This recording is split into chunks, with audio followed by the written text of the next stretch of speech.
call this meeting of the Brawley City Council and successor agency, the Brawley Community Redevelopment Agency, regular meeting to order on March the 1st at 6 p.m.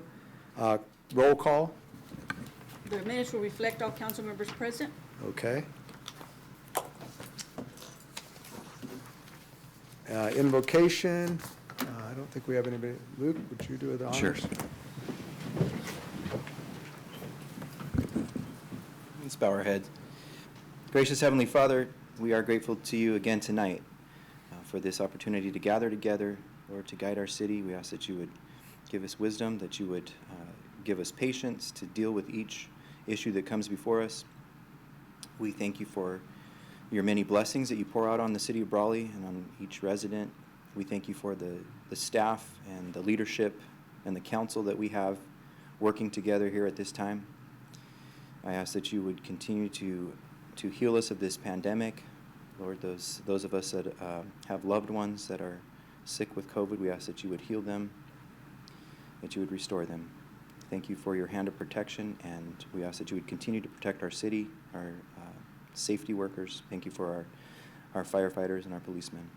We ask all this in Jesus' name. Amen. Amen. Amen. And Ramon, could you listen to the flags? Yes, sir. Ready, begin. I pledge allegiance to the flag of the United States of America and to the republic for which it stands, one nation, under God, indivisible, with liberty and justice for all. Thank you all very much. You're welcome. Okay, item number 2, public appearances and, item number 1, approval of the agenda. I'd like to change one item on the agenda. I would like to move the item number H to the first item on our regular business agenda. So, for clarification, Mayor, that is 6. 6H. 6H in Yes. front of 6A. Yes, All right, thank you. that's what I'm asking. And with that, I would entertain a motion for approval of the agenda with that change. I'll make a motion to approve the agenda with a Okay. change. I'll second. Okay, all those in favor? Aye. Aye. Okay, those opposed? Okay. Motion carries. Okay, public appearances and comments not to exceed 4 minutes. And no, please state your name for the record. You're not allowed to make personal attacks on individuals or make comments which are slanderous or which may invade an individual's personal privacy. And so with that, are there any public comments? Okay. I believe there is, Mr. Mayor. Is there? Up here, Matt. Please come up to this microphone. Thank you. Carolyn Benner. My concern is the alley between West A Street and West B Street. We, first of all, we have a lot of trash there that never does seem to get cleaned up.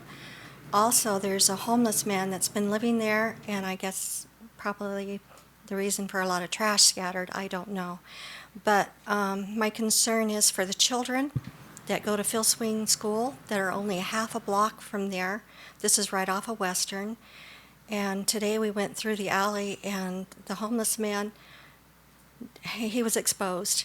And there's another man living with him now. And I don't approve of this. And I called the Brawley Police Department, and they said to come here, so Okay. I'm here. Okay. Okay, thank you very much. Appreciate it. Appreciate that. We'll take that under consideration, and I'll direct city staff, or we'll direct city staff to do what's necessary to handle that situation. Yes, sir. All right, I think our police chief heard that too. all right. So then we'll move on. Any more public appearances or comments? No? Okay. Then we'll move on to item number 3, which is the consent agenda. And items are approved in one motion. Council members or members of the public may request consent items be considered separately at a time determined by the mayor. Do I have a motion to approve the consent agenda? I'll make a motion to approve the consent agenda as written. Okay, a Second second? that. I have a second. Okay, all those in favor? Aye. Those opposed? Okay, motion carries. Okay, and now item number 4, we'll move to that, the city manager report.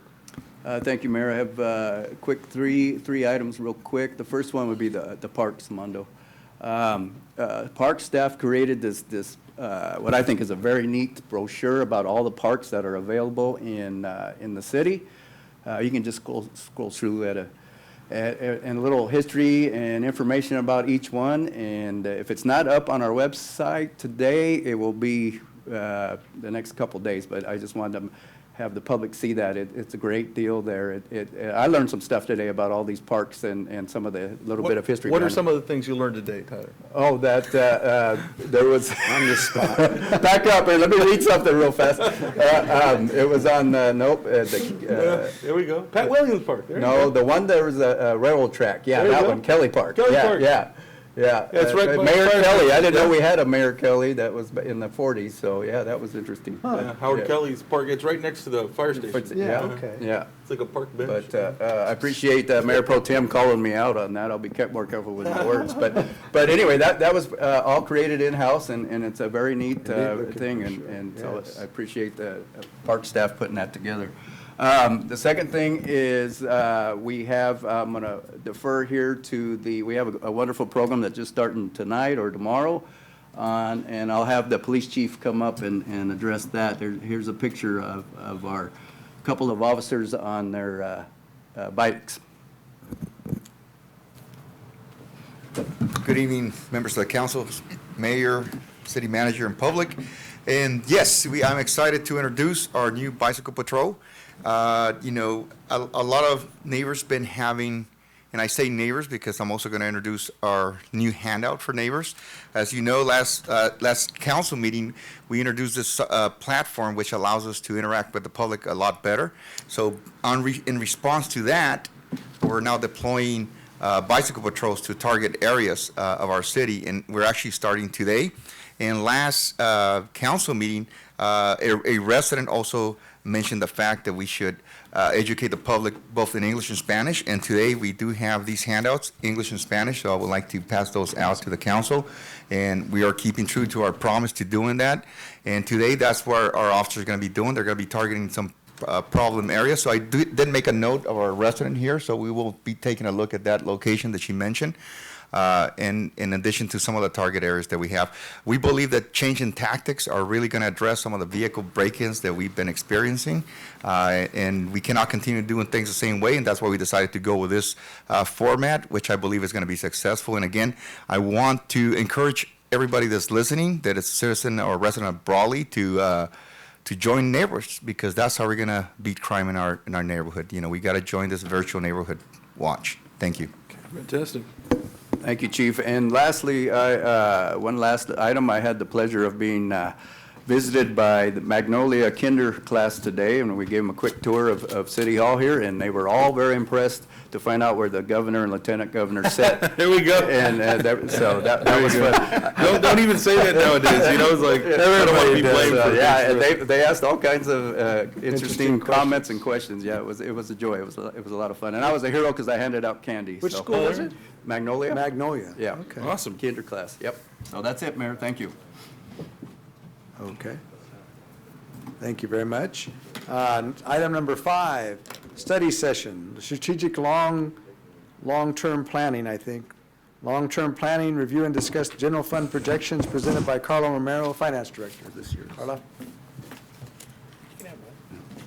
Hello, good evening, council members, public, and those in attendance. I have a few items and a presentation, and I have lots of notes because I don't remember everything off the top of my head sometimes. So when I first started looking into working for the city, I did some research, and I'm a big research fanatic. Armando, can we do the actual PDF so it's a little bit bigger? It should be in the M drive, the actual PowerPoint slides, please. Just because some of the data might be a little bit too small for those watching online to view otherwise. And so anyway, so I did a lot of research when I first started, and I noticed that the city had a strategic planning session in, it was 2018. It was February 26, 2018. And so I want to start off by reading some of the comments. I did not listen to all of the study session. I got to through 2 hours of the 3 hours, but it is available for the public to view if they want to go back and see that. It is on our website. Tonight's will not be the same because we're focusing on the general fund. That one had a lot of information regarding the water, wastewater, road improvements, a lot of other things. And so this one's a little bit different in that focus is the general fund, but a lot of the comments that were made during that study session were really precise and profound remarks. So I just want to take a moment and read a few of them before we get started here tonight. So there was caution regarding the danger in year-to-year budgeting discussions because it's very short-term planning and the city does not operate on a short-term basis. There was also discussion about whether the city should have a sales tax rate increase and what that increase would be and what percentage it would be. Staff needed to give the council options to prioritize the direction of the city when it came to revenue resources. And the council had to make some difficult decisions in the future regarding revenues of the city. There was also a note that last year there was $400,000 shortfall operationally, with 80% of the budget being people, resources, salary and benefits. Betting on vacancies to bridge the gap doesn't always produce the results that the city council wants to see in terms of service levels. So vacancies lead to service reductions in our ability to provide those services that the public is accustomed to having, and that the strategic workshop was really important to the budget process. And so we are also in the midst of starting our 22-23 budget process. And so before we do so, we wanted to take a moment to take a long-term strategic view of our general fund and give you a glimpse of what our projections are for next year already. The actual document is a rather large document, and I did print it out, and it is attached to the agenda. I did print it out in a larger format so that everybody could see it a little bit more easily here. There are a few extra copies by Alma there in the front, if somebody would like one. And so we'll be going through this document together. I'm not going to go through every single number. I'm going to give you a very high-level presentation, as I normally do, but I'm always happy to pause and answer any questions that might come up. So I'm going to just go back one more time. So today what we're going to be discussing is why do we need a plan? Why should we be talking long-term? What are our revenues and expense projections look like? What are some known challenges? Maybe some local trends that are happening, reserve balances, potential solutions, opportunities, and what does the road ahead look like? The goal today is to gather feedback, review priorities, answer some questions you may have or the public may have, discuss ideas. Again, the focus is on the general fund. And if we reach a consensus on any of the items, then staff can be provided direction to move forward in further exploring that particular opportunity. But we don't expect to have concrete answers tonight. We just really want to have a dialogue and review where council would like us to focus our attention in the coming years.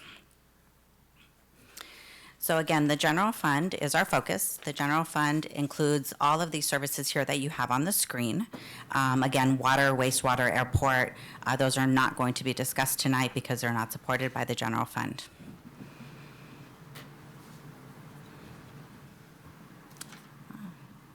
Sorry, Armando.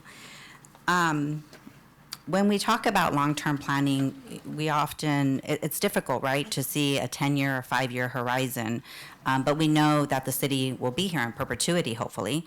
And so we really want to take that long-term approach to our fiscal stability of the city. It's always better to have a plan so that we can withstand economic pressures or disasters. We are in an earthquake-prone area. It's not if, but when that will occur, and so we want to be prepared for that type of scenario. We also want to actively discuss trends and state mandates that continue to press upon our ability to provide services without any funding associated with those state mandates. It also promotes collaboration internally and externally and provides us ideas that maybe we hadn't thought about as staff in order to come up with solutions to our dilemma of our expenditures are always outpacing our revenues in city government. So internally, staff you know, when they're presented this information, we have very healthy discussions, and they really want to see the city thrive, and they come up with innovative ideas. Chief Duran just talked about Neighbors app, using a virtual environment. You know, some of these things are very cost-effective or no cost at all, but really help us to synergize our efforts within the city. And externally, we know that we have great residents, business owners, our youth, and visitors even, or people like me that moved away and want to come back and still help the city, that have great ideas that can also help us to further our efforts. So our revenue projections, we're going to spend a little bit of time on this slide. A lot of that you'll see requires voter approval. The state has really tied the city's hands in being able to increase our revenues on our own. So a lot of the revenues that would be significant, that would change the trajectory of the city, would require voter approval. And we just went through a utility user tax measure. Voter approval means a year to a year and a half in advance of the measure being put on a ballot in order for us to really do the proper communication and have everything lined up in place. And so these are things that would need to be decided kind of in the next 6 months or so in order to potentially have any type of ballot measure or voter approval in November of 2024. So kind of keeping that in mind, we'll talk a little bit about the revenue projections that are noted within the document. So the average growth of all of the revenues that are listed in the document are about 1.2%. As we know, inflation is much greater than that, and our expenses are outpacing that at 3% on average. Our sales taxes are strong, but they can be diversified. We have about 27% of our total sales tax that comes from fuel and service stations, and so that was one of the concerns of like Standards & Poor's, and the city needs to kind of diversify its business model in order to not have such a strong dependency on fuel stations. Property taxes, they do have the capacity to grow as additional houses are sold, but they do have about a two-year lag before the city sees any additional revenue. We do currently have about 400 units that are currently under construction, so we're hoping all of those sell and that they have strong sale prices, and then we could potentially see some additional revenue maybe in year 24, 25. But those projections are not built into the budget because they haven't sold yet, and but we're hoping all of that continues at pace. But property taxes are capped at a 2%. So even if our market increases, let's say our values increase at 10%, the city's capped at 2% growth. And that's because of a proposition that passed many moons ago, I think in 1978, where the state capped the property tax value increases for the city. So the utility user tax, we did update that this November of 2021, and we do have a slight increase anticipated starting in next fiscal year, July 1st of 2022, about $400,000 increase. So that was a great win for the city. The transient occupancy, or what's considered a hotel tax, those are really strong. We're actually seeing a lot of full capacity in our hotels, stronger than anticipated revenues there. The current rate is 8%, and it was last updated in 1984. And we'll see some comparisons between other Imperial Valley cities in a bit. Grant revenues, these fluctuate from year to year. They're not guaranteed. They're about 5% of our total revenues, and a lot of them are for police, the library, Parks and Rec, and also a planning grant that was received for reimbursement. And so going forward, if 5% of our revenues are attributed to grant revenues that could potentially not be there, that to me is a little worrisome, having to cover that amount of revenue source there. And this year it's $876, almost $77,000, so $877,000 that fluctuates from year to year. On miscellaneous revenues, again, these fluctuate from year to year also. They include donations, contributions, and this particular year, we have over $1 million that is being attributed to the Lion Center roof and plastering repairs. So next year, you'll see a big decrease in that revenue because that's one-time revenue for that particular capital improvement project or projects. On business licenses, we are currently undergoing an update to our business license software, and it is very cumbersome because the model is really complex and not up to date with our current business practices. It was last updated in 1945, and because Proposition 218 now requires voter approval also for this particular tax, changing it would mean a lot of outreach and partnership with our business community in order to make that less cumbersome. We do have multiple rates, multiple zones, downtown merchant zones. We have some flat rates. We have some based on gross receipts. We have one-day special events. It's complicated even for us. And so having to explain that is pretty burdensome on staff to do. But again, also very difficult to maybe update because of the voter approval that's required. Our permits are dependent a lot on construction. They were last updated, those fees, in 2009. They would require a fee study.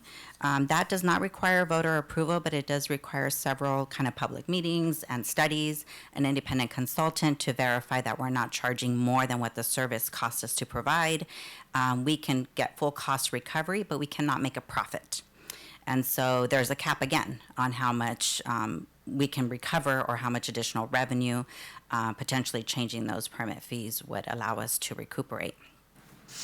And then last but not least, the carryovers are noted also in your revenue section and your expenditure section. These are one-time savings from the prior fiscal year that were carried over to be used in the current year. If you notice, the expenditures are a little bit lower on the carryovers than the revenues, and that's because we did utilize some of those carryovers to fund our commander position, one new commander position, and then also making the graffiti position full-time. And so those are ongoing obligations that portion, it's about $101,000, was moved up into salary and benefits.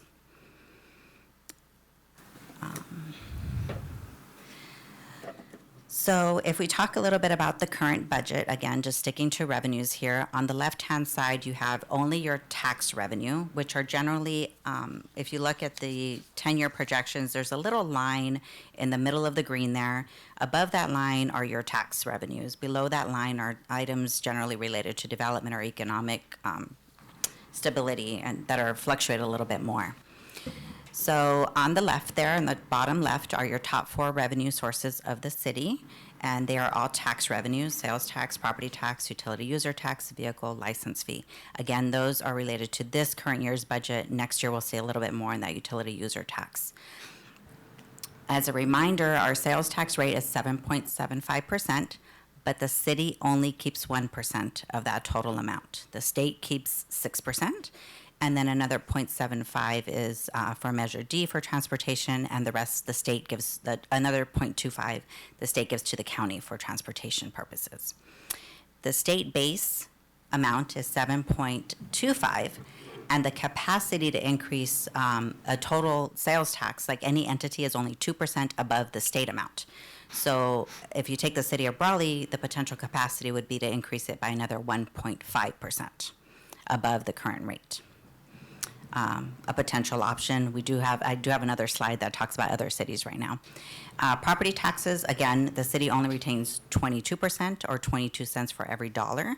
The schools keep 59%, the county keeps 12%, and there's a special fire district that keeps 7%. The utility user tax, the rate is 4%. It remained at 4% even after the ballot measure that passed in November. And the city does retain 100% of that revenue for local general fund purposes.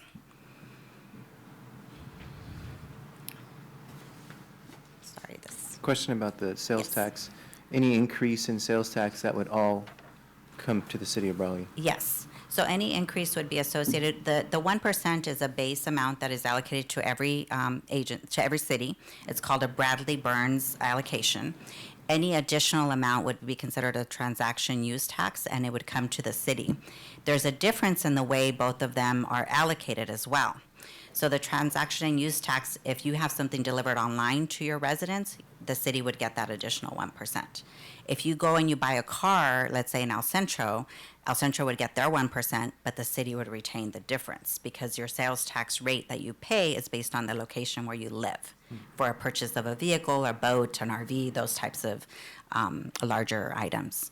And so although the city may not have any dealerships, if it had a sales additional transaction and use tax, regardless of where in California or even outside when you register your vehicle, the city would retain that additional percentage.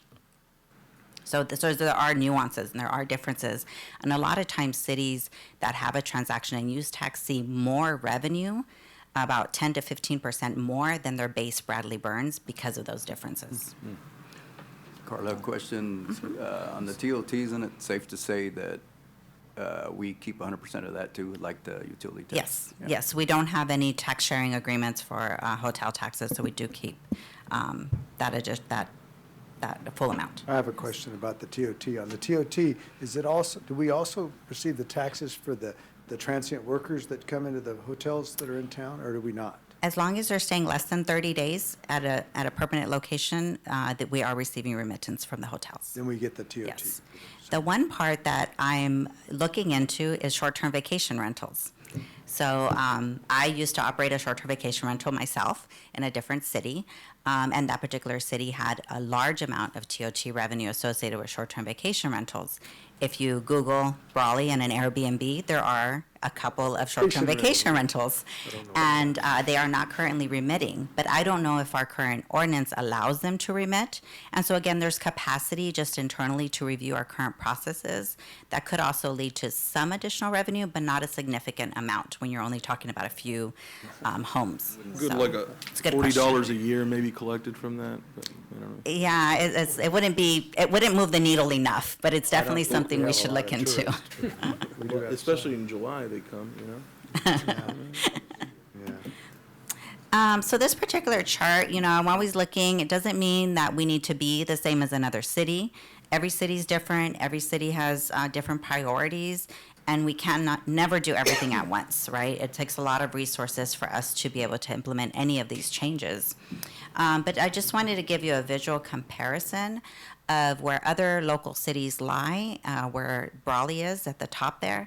And I also included Coachella because they have a lot of the same demographics that our particular area has here. So I don't have a cannabis rate up there. I just put yes or no because every city is different and it is very, very complicated. But I did do some research if you want some information on potentially how much these other agencies are getting from any one of these, or actually the sales tax and the cannabis tax. So. Okay.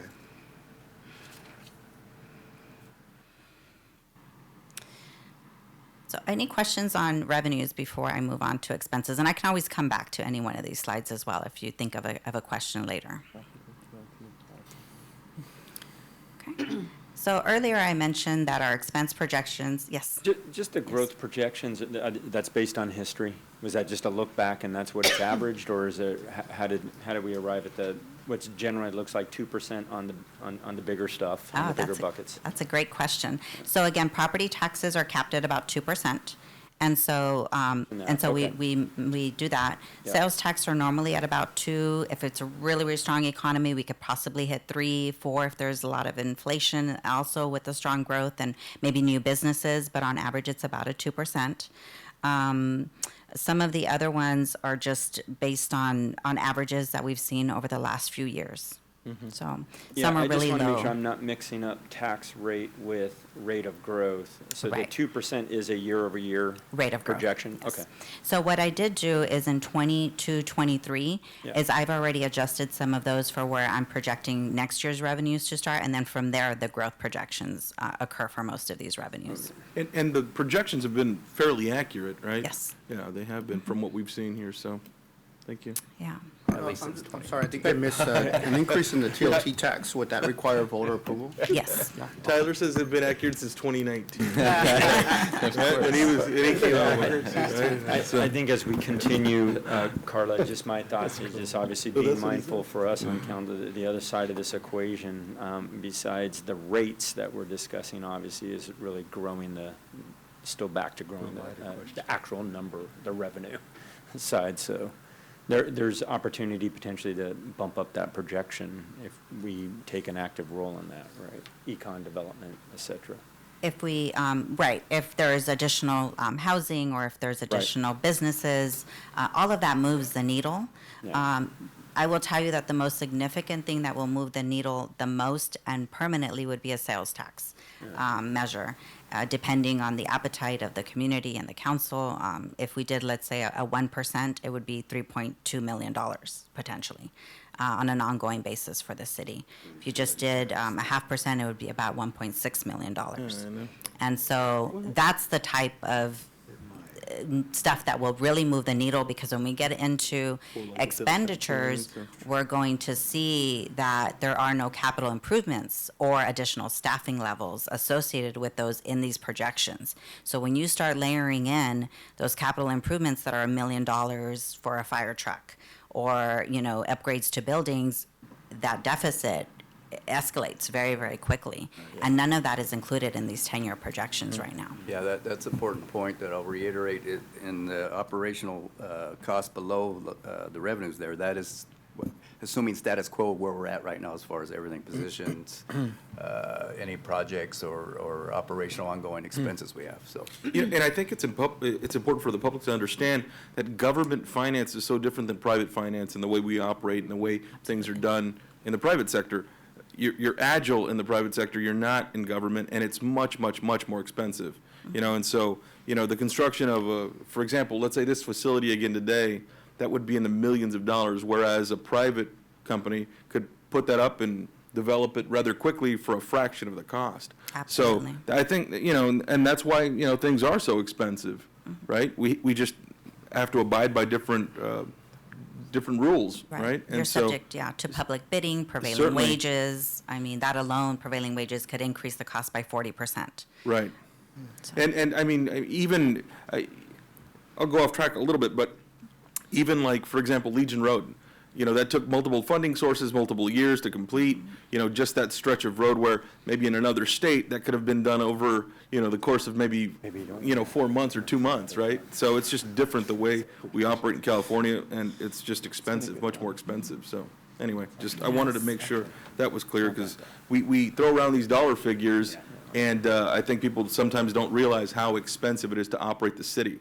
We are a full-service city, and we provide not only fire protection, police protection, but everything else in between. Library services, everything else. So it's just extremely costly. Absolutely. Great points there. So let's talk about expenses. Let's keep talking and stay with that, item here. So what we're seeing is we haven't really put in a lot of inflation. We have logistical bottlenecks. We have supply chain issues. So we're really looking at these growth projections based on historical trends again, just like we did the revenues. We know that we have some additional pressures right now that we are dealing with, which is causing us delays in being able to implement some of the things that we want to, but we are trying to pivot and still deliver the services that the city would like us to do so. The Brawley is a full-service city, as Mayor Pro Tem Nava just mentioned, and most of it is with internal staff and very few contracts. So what that has led to is that our salary and benefits are 8 of those 12 line items that are listed within the expense categories, because they're such a big portion of our budget. This year it's 68%, and next year is projected to be about 75% of the total budget. The last strategic planning session, it was 80%. So we have reduced it, and there's a slide later on about our service levels or our staffing levels as well. Sorry, Tyler, did you have a comment? Go ahead. I'll make it later. Okay. Again, there's no capital improvements included in this. However, on April the 5th, we are going to have our CIP, our capital improvement program budget study session. And what we'll be doing is taking a look back what the current capital improvement budget is, the percentage of completion with our projects, what staff has identified needs to be or should be funded in the future. Some of it may be deferred funding, or even future like ladder trucks that need to be purchased in 2030 that we've identified. But we want to put that all on the table so that we have, again, that long-term vision and planning in mind all the time. And again, no new positions beyond those already approved are included within this budget, within the 10-year projections. So if we make staffing changes with next year's budget, then again, that changes the projections for future years.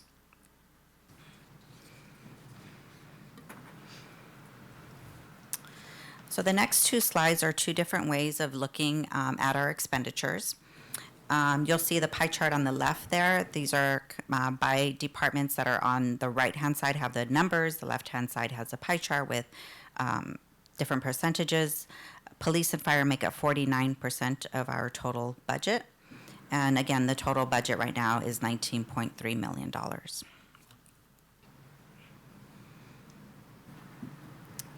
And, sorry, there you go. The next slide here, again, different way of looking at the different general fund expenditures. These are more in line with the line items that are in the 10-year projections. Again, our salary and benefits are a large portion because we do have a lot of internal staffing and services that we provide versus contracts. If we were a contract city, then that would be the reverse, where we have a ton of operational or higher operational expenses versus the salary and benefits. And when we take a look at salary and benefits, there's some of these that we don't have the option to not pay, right? We have to pay our pension obligations. That's 13%. We have to pay workers' comp, general liability. That's 8%. So that alone is 21% that we have to pay on an ongoing basis. And the projections that are in the 10-year model for these particular items are coming directly, especially for pension and pension bond, and the unfunded accrual liability for pension are coming directly from CalPERS or from our bond issuance. So these are hard numbers that are provided to us from external agencies that we're obligated to pay on an ongoing basis. On the bottom right there, you'll notice that in fiscal year 2011-2012, the city had 162 funded positions. Of course, this is when redevelopment still existed. Redevelopment went away, and slowly the positions have dwindled or have been reduced. Today, we have 27 less positions than we did in 2012. So we have 135 positions today, and our population has grown about 6% in that same time frame. So I always think, well, what does that mean, right? 27 less, what does that really mean? Well, that means 56,160 hours of less productive work time that our employees are contributing. So we have 260 work days, so that means we have 216 less hours worked per day to provide services to the city. So 27 means 216 less hours of productive work. So that kind of changes the context of sometimes they say, well, why does it take so long, right? Well, we have less manpower to be able to provide the services, and we're expected to go faster and quicker. And when I was listening to the last strategic planning session, there was a lot of emphasis on upgrades to information technology, automating things, and luckily the council has made those decisions to invest in that type of automation in order to provide those services. But sometimes I will tell you, people still want to come in person. They still want to talk to us and see us. And so that automation isn't embraced as much as we would hope. But in time in the future, we hope it will be. Yes. It will over time, certainly. But you're right, people still want to see you in person. That happens all the time. But the important thing is we're there, which is the Right. first step, right? To get people used to it, we have to be able to offer that. And like Carla said, the council made that decision a year or two ago with upgrading our enterprise systems. That was a bold and very good move. Yeah. So we're seeing dividends, and I'm not saying that we have to go back to 2011-12 staffing levels, but just making a note that we do have a reduced staffing force and increased population, and it will a lot of homes, we just talked about that also being built that will additional road maintenance and pressures and police activity, fire activity, calls, paramedics. That is the direction we are going. We are not, the city isn't getting smaller. Yeah, certainly, and then there's only not increasing. somebody that's fully dedicated to like economic development and other things that drive business as well. So it's a combination of all of those things. So, In considering time, I mean, it's interesting that the cost of the 135 employees and staff compared to 2011, 2012 with 27 more folk it's escalated that much. Right. So it's just, I know it's easy to say that revenues are being outpaced by expenditures, but it's the compounding effect of it year after year after year, and that's what helps to drive that gap. So it's not super fun looking at the red looking ahead, but It wasn't fun preparing it either. Yeah. But we can't live with our eyes That's shut. We really need to have a frank discussion about where we're headed. This is the last slide on expenditures. I'm going to change the topic to reserves, but just wanted to take another moment to see if there are any questions on the expenditures. Any questions? No?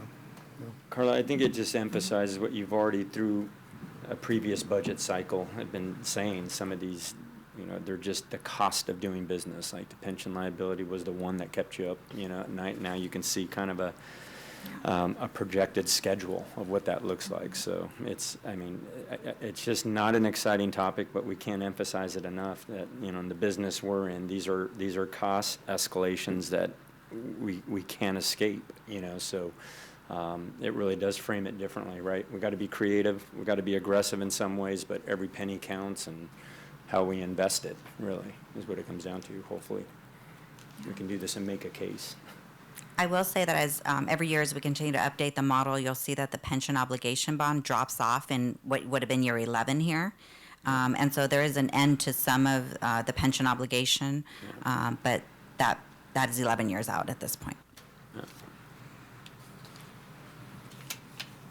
Okay. I will say, though, I think we're in a much better position than I think we believed we would be. Oh, yeah. Right? A couple of years back. And so that, She has a good slide for you all for yeah, that. yeah, no doubt, right? Yeah. So, sorry to steal your It's thunder. okay. I don't want to be like Councilmember Castro last week, but, well, no, I'm kidding. I wasn't here last week. No, what, was it the week before? Yeah, it was the meeting before. So this slide might look familiar. It's the same slide that I provided when I did our year-end budget update in the fall. What I wanted to highlight here is that we have two new categories. We had the committed carryovers that council, remember that carryover funding, some savings from last year were carried over into this year. That number will change year over year depending on current obligations or outstanding contracts that are started in this year and maybe go into next year. We want to carry forward that funding so that our budget for next year is just focused on new or current ongoing obligations. So that number is going to fluctuate every year. And then also the council was very astute and they set aside $500,000 for a committed capital replacement reserve. And so that could be used for grant funding, matching funding, a purchase of a large equipment, God forbid, but if like our servers went down or something like that, I mean, we would have to get back operationally and those are expensive. And so we could potentially utilize that funding rather than only having an unassigned fund balance. So the target of unassigned or reserves is 15% of expenses. Currently, we're at about almost $2.7 million. And it's really important for us to have these reserves because, again, we can't call upon the state or FEMA to just get us out of a dilemma. It takes years sometimes to get a reimbursement from them. And so we really have to be able to, strap up and figure it out for a prolonged period of time Right, before fill the gap. insurances kick in, FEMA, state, any of that. And so these are really, really important to have in place. Carla, maybe expand on that a little bit, which you and Sylvia had learned at the CSFMO conference meeting with Yes. the Cal OES, which I didn't realize is, and I'll let Carla speak to it, but they prioritize who has strong reserves about where the money goes in an event of emergency. So if you, Right. So Sylvia and I went to the California Society of Municipal Finance Officers conference just 2 weeks ago, and we got to have dinner with the Cal OES Maine person and also a Maine FEMA person. And it was really interesting sitting and having dinner with these individuals, and they were having conversations about, oh, this entity called me in the middle of the night, and the first thing we asked is, well, how are your reserves? And what is your local plan in place for mutual aid and resources? And what have you deployed? And what's your plan of action? And those agencies that had none of that, they really said, well, it sounds like you didn't plan properly.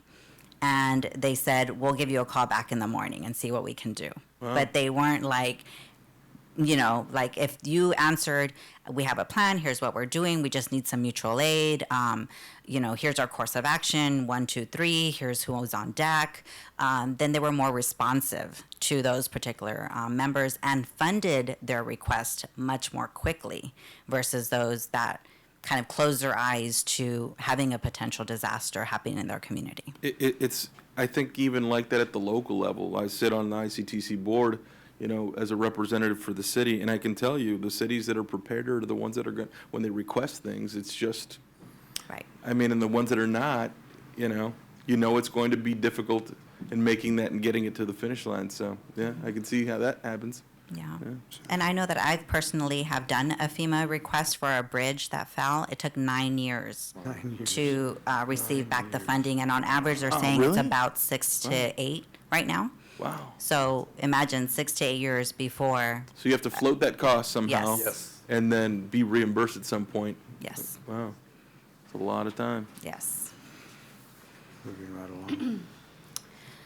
So when we talk about 15% of expenses, this could have different meanings for different people. So I wanted to illustrate what the different meanings were and what the variable fluctuation between them are. So there's 4 different ways of looking at this, A, B, C, and D illustrated here.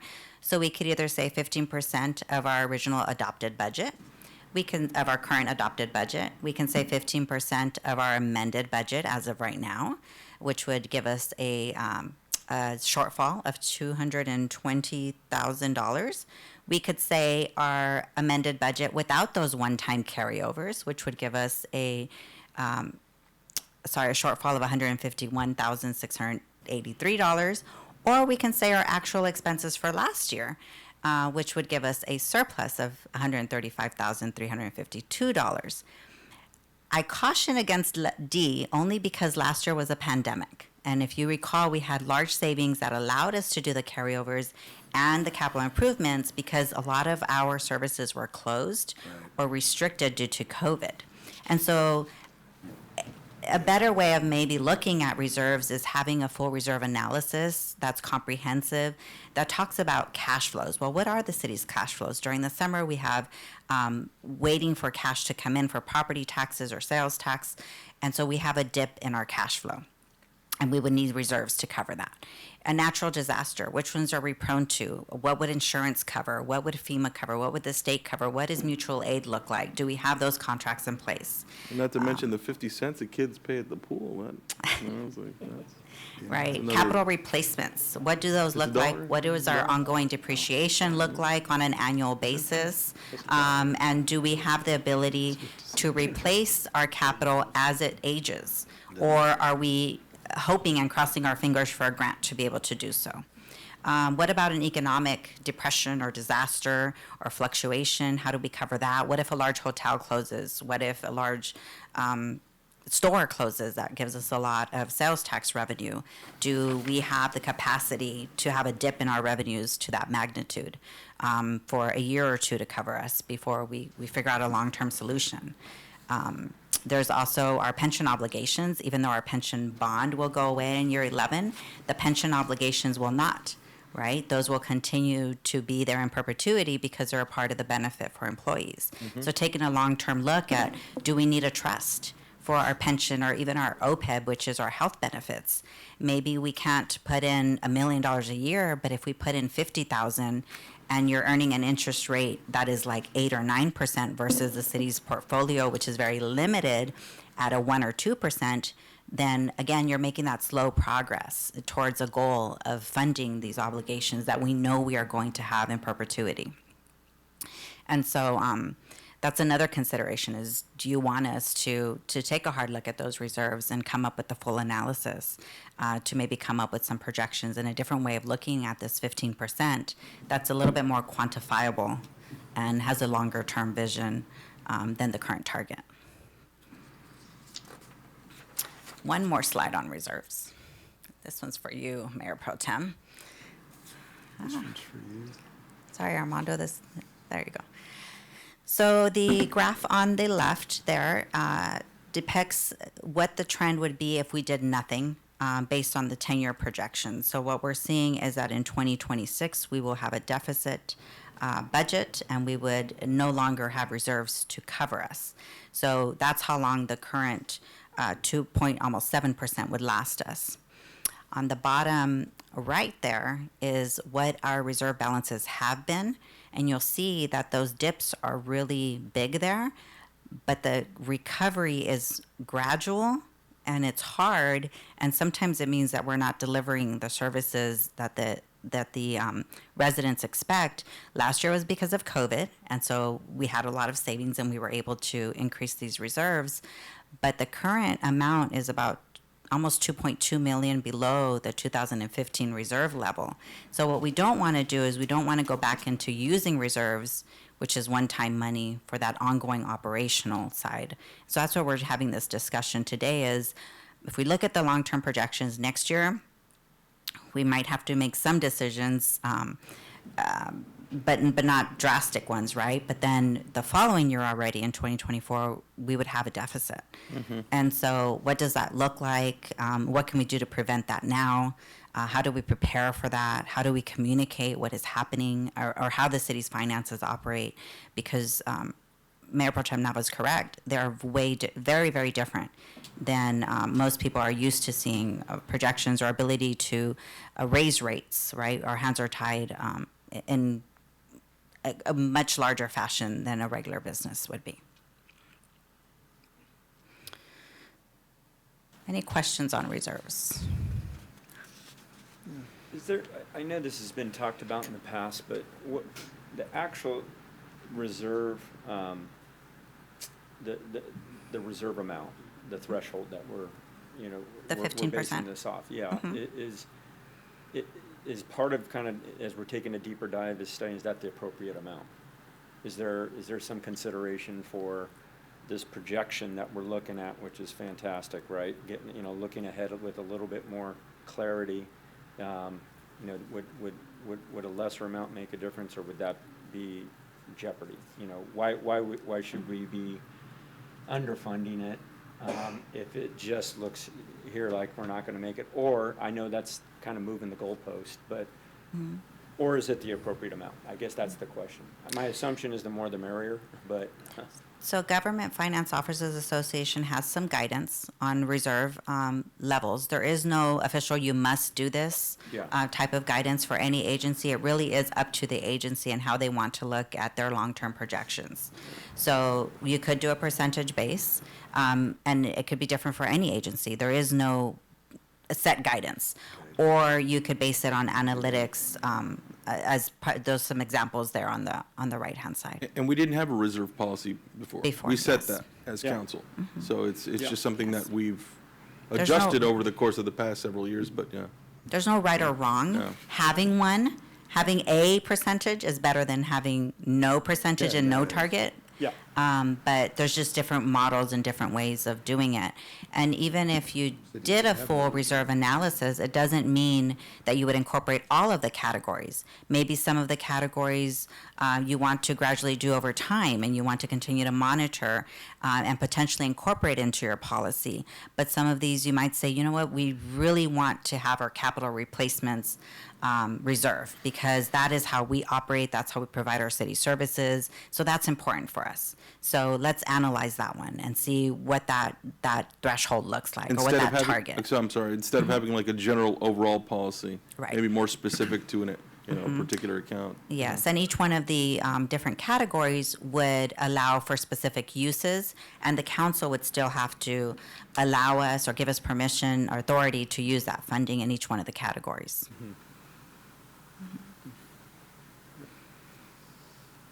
Good question. Sorry, it's not clicking again, Armando. Thank you. All right, so, to me, these are not challenges. To me, these are really opportunities for us to engage with the community, involve our business owners, our youth, our senior citizens, everyone that is really here at the city of Brawley or that even comes to visit the city of Brawley. We want to incorporate the values of the community, what's important to them as we move forward. We want to be strategic. We want to be inclusive. We want to think outside the box. Clearly, doing what we've always done is not a long-term solution. We always have to continuously evolve in the way that we operate. We want to diversify our revenues to better withstand economic challenges or pressures that we might have in the future.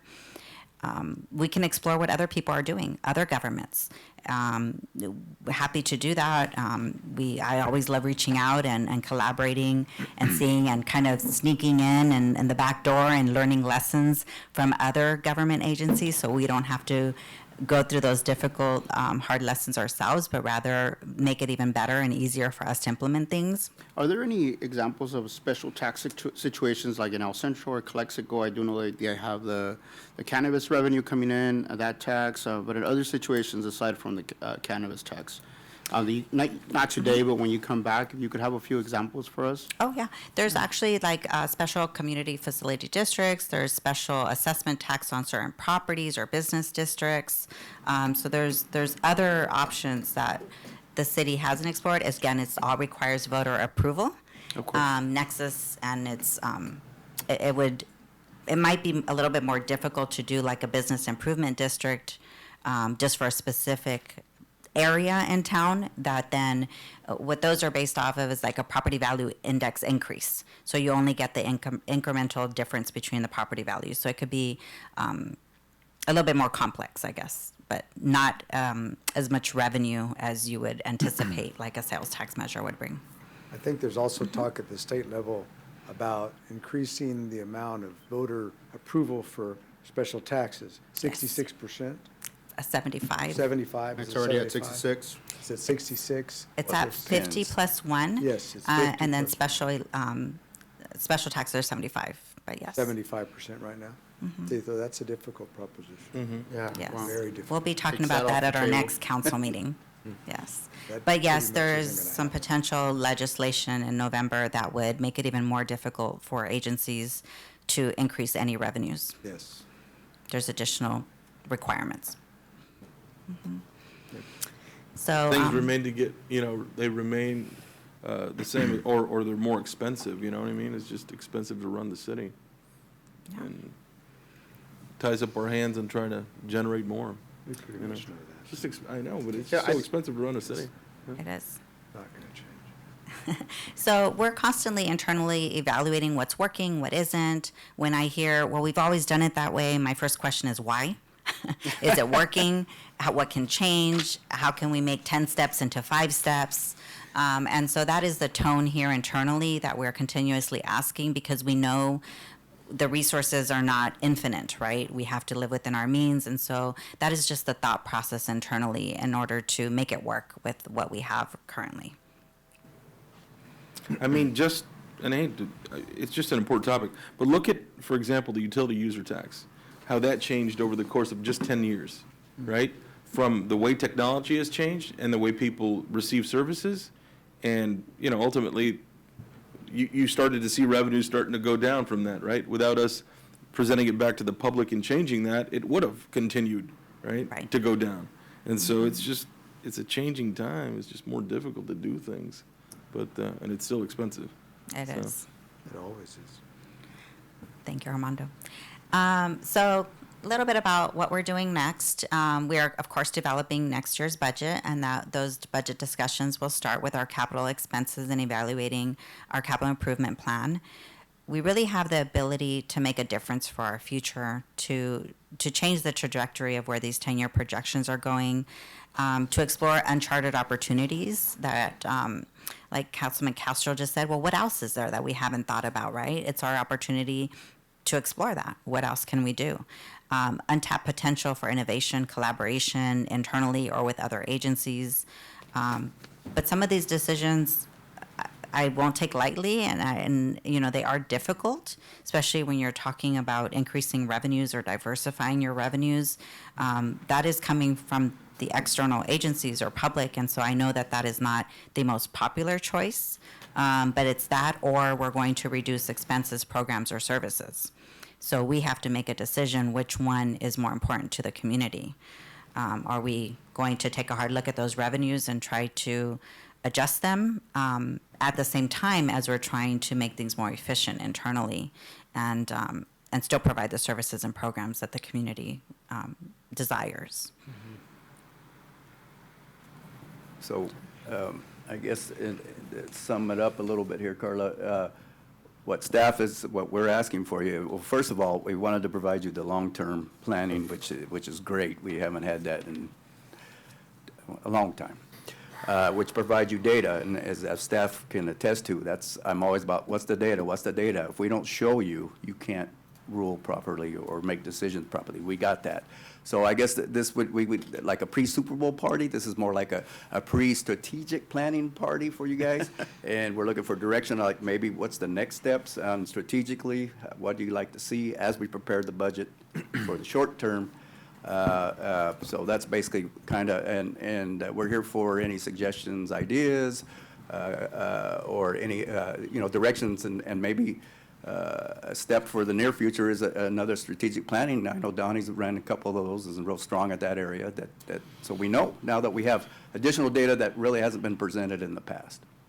Mr. Salcido, I don't know if you recall the phone call we had earlier today about some of the ordinance and suggestions that I made when I first got on council, and one of our departments had said that a lot of our ordinances prevented us from making those changes. I would say was some of the annual maintenance costs, such as, road improvements or whatnot, or repaving or sidewalks, and even the types of curbs that we install.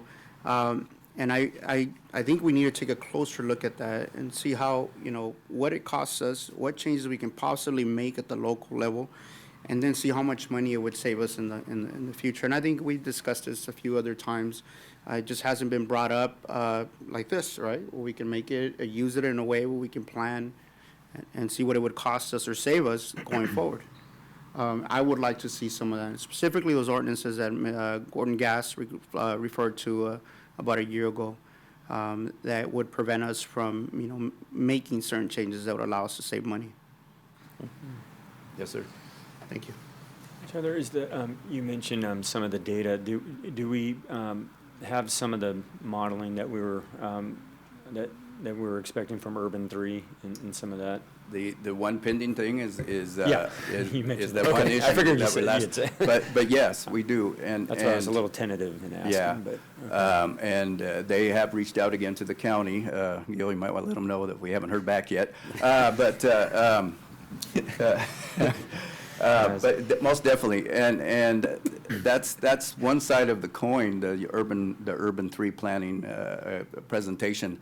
I will say this about that in particular is just like any presentation or any study or anything. Not 100% of it all applies to this city, right? That's right. But Yeah. there's definitely good things in there. Yeah. And that we need to think about as we expand, as we potentially add another subdivision, et cetera, et cetera. Yeah. To Mr. Castro's point, Councilmember Castro's point, there are ordinances that need to be reviewed, just like our 1945.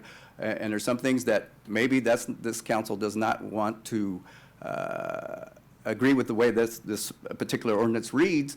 We can bring that back for change or discussion or what have you. And we've presented some of those things since I've been on board in this seat.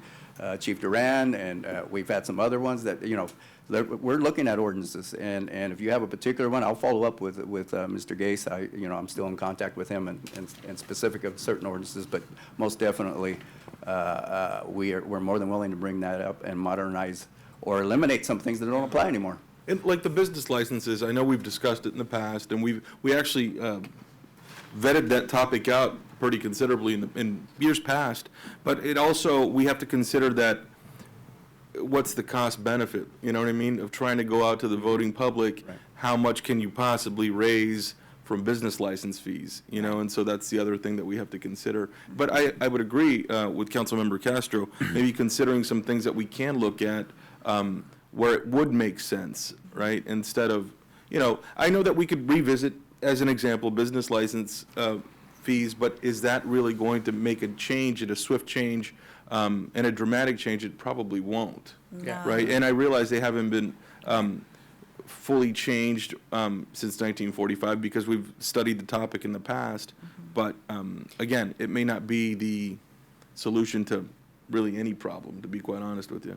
Yeah, So- and that one, to me, is more of a updating it to current business practices, Sure. not so much increasing the tax, right? Right, because I Just- remember we were still talking about like yes. door-to-door salespeople and things like that. Yes. I mean, that just doesn't, you know. Right, so we happen. do want to be a business-friendly community. We don't want to Right. say your business license tax is going to be Right. twice as much as what it currently Right. is, but it's more of a lot of the processes that are in there are just outdated. Right, And they're yeah. really hard to implement. And so that type of tax, you're right, it wouldn't maybe have any revenue change, but it'd be more of a streamlined process. But Sure. again, that's a hard sell, and there's a cost associated with having a special election. Right. That would definitely outweigh. That's what I'm the saying, like the increase. cost benefit. I mean, if it's gonna not, I understand the need for the improvement or the change and the modernization, but at the same time, it's, A lot of that is our processes. That's Yeah. what we, staff can do, Sure. is streamlining our processes, our approvals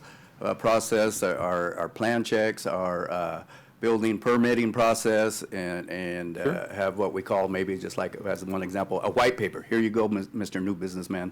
And so everybody's understand that those things we are working on internally. It's, but those are things that we can control that makes us quote-unquote more business-friendly, which kind of feeds on itself, in my opinion. Sure. Is that, you know, and we're getting there, and we've made some progress, but. I mean, even our application process for like, I mean, a business license and Took a and while. even a new utility account, it's just, I mean, it's Yeah, I mean, antiquated, you We know? can and get a so- tax EIN online, and it takes 5 Right. minutes, and, you know, we can't, it takes, Right. it's a process to Right. get a business license. Not to be overly critical, but I mean, I even look at the forms that we use.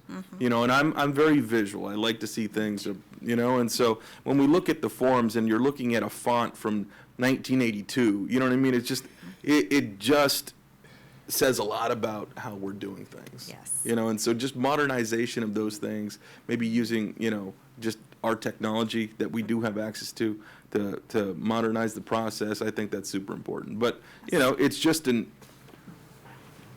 an old process that we Yes. have in place for many things still, Yeah. right? Yeah, and it would also free up staff. I mean, Right. just something as simple as processing those licenses online versus the process we currently have would free up Right. staff to do other things, so. Right. So that is part of what I've been looking at, and Sylvia is here. And ever since I started, I said, why don't we have this and put it in online, and then it transfers into our Right. database. Right. And there's less key entry for staff. We make less errors, right? Because we're having to try to figure out somebody's writing on these forms as Right. well. And so those are our processes that we are trying to implement. But first, we have to do the first step of updating the software. Right. And then the next step would be to make it electronic and be able to capture that information online. And in an ideal world, I mean, it would do many things, but even the simple I remember when I first started on the city council in 2007, I mean, to be quite honest with you, nobody even had standardized business cards. So that was one thing. We didn't have standardized like phone systems. We didn't have anything that was really standard. It was like little islands everywhere. Even how we connected to the internet. I mean, it was just a different time. And so, but I mean, even in that entire time, I don't think that application for the business license has changed. And it probably hadn't changed in 30 years. You know what I mean? Yes. So that's what I'm saying. It's like, if we don't even address that and we are not even looking at that, like I said, I'm very visual. So people, you think I'm the only one, but I'm the public too, business people and everybody else, they'll pick up a sheet of paper, and when it's been a copy of a copy of a copy, and it's not, you know what I mean? It's just, it says something about what we're doing. And if the font is from, quite honestly, you know, the early 80s or late 70s, it says a lot about what we're doing. So even modernization doesn't have to be all high technology. It can also just mean, hey, these are nice, clean forms that are professionally designed, you know, and so that's the other thing, you know. If we're but- being frank, it makes us look outdated. It does. And It does. I mean, there's a reason why, you know, things are designed, you know, and so it's worth sometimes paying the money to do things professionally, right? Right. Whether that's a brochure, whether that's whatever. It just, it signifies where you're at. And quite honestly, it makes a change on, you know, how people react to doing business in the city, you know, or doing anything else. I don't know, I'll go on a rant, but you know what I mean. yes. Now, taking back over control of the meeting. Right, there you So go. Mayor, I was going to go through you and just make the suggestion to Yes. council to answer our city manager's question, and I think as well as our finance director probably asking, you know, next steps. So this is fantastic. I think there's a lot of information and data that we can digest. Maybe the next step is we can plan what would be a little bit more of a strategic input from the council. But maybe the way to tee it up is, maybe would be my suggestion, and council obviously chime in. Really maybe just take the suggestions and put them into buckets so that we can form it, we can make decisions and form it into a strategy, and the 3 buckets being short-term, intermediate, and maybe the longer putt, whatever would be the longer direction. So you talked about how some of these will have immediate impact, talked about some of these might be a little bit more of an intermediate, you know, down the road, and there's some work we need to do maybe. Could be with the public, could be with, you know, what have you, but I think that would be, in past strategic discussions, it's very easy for us to get mired up into a year-over-year mindset of what we need to do now just to make it to next year.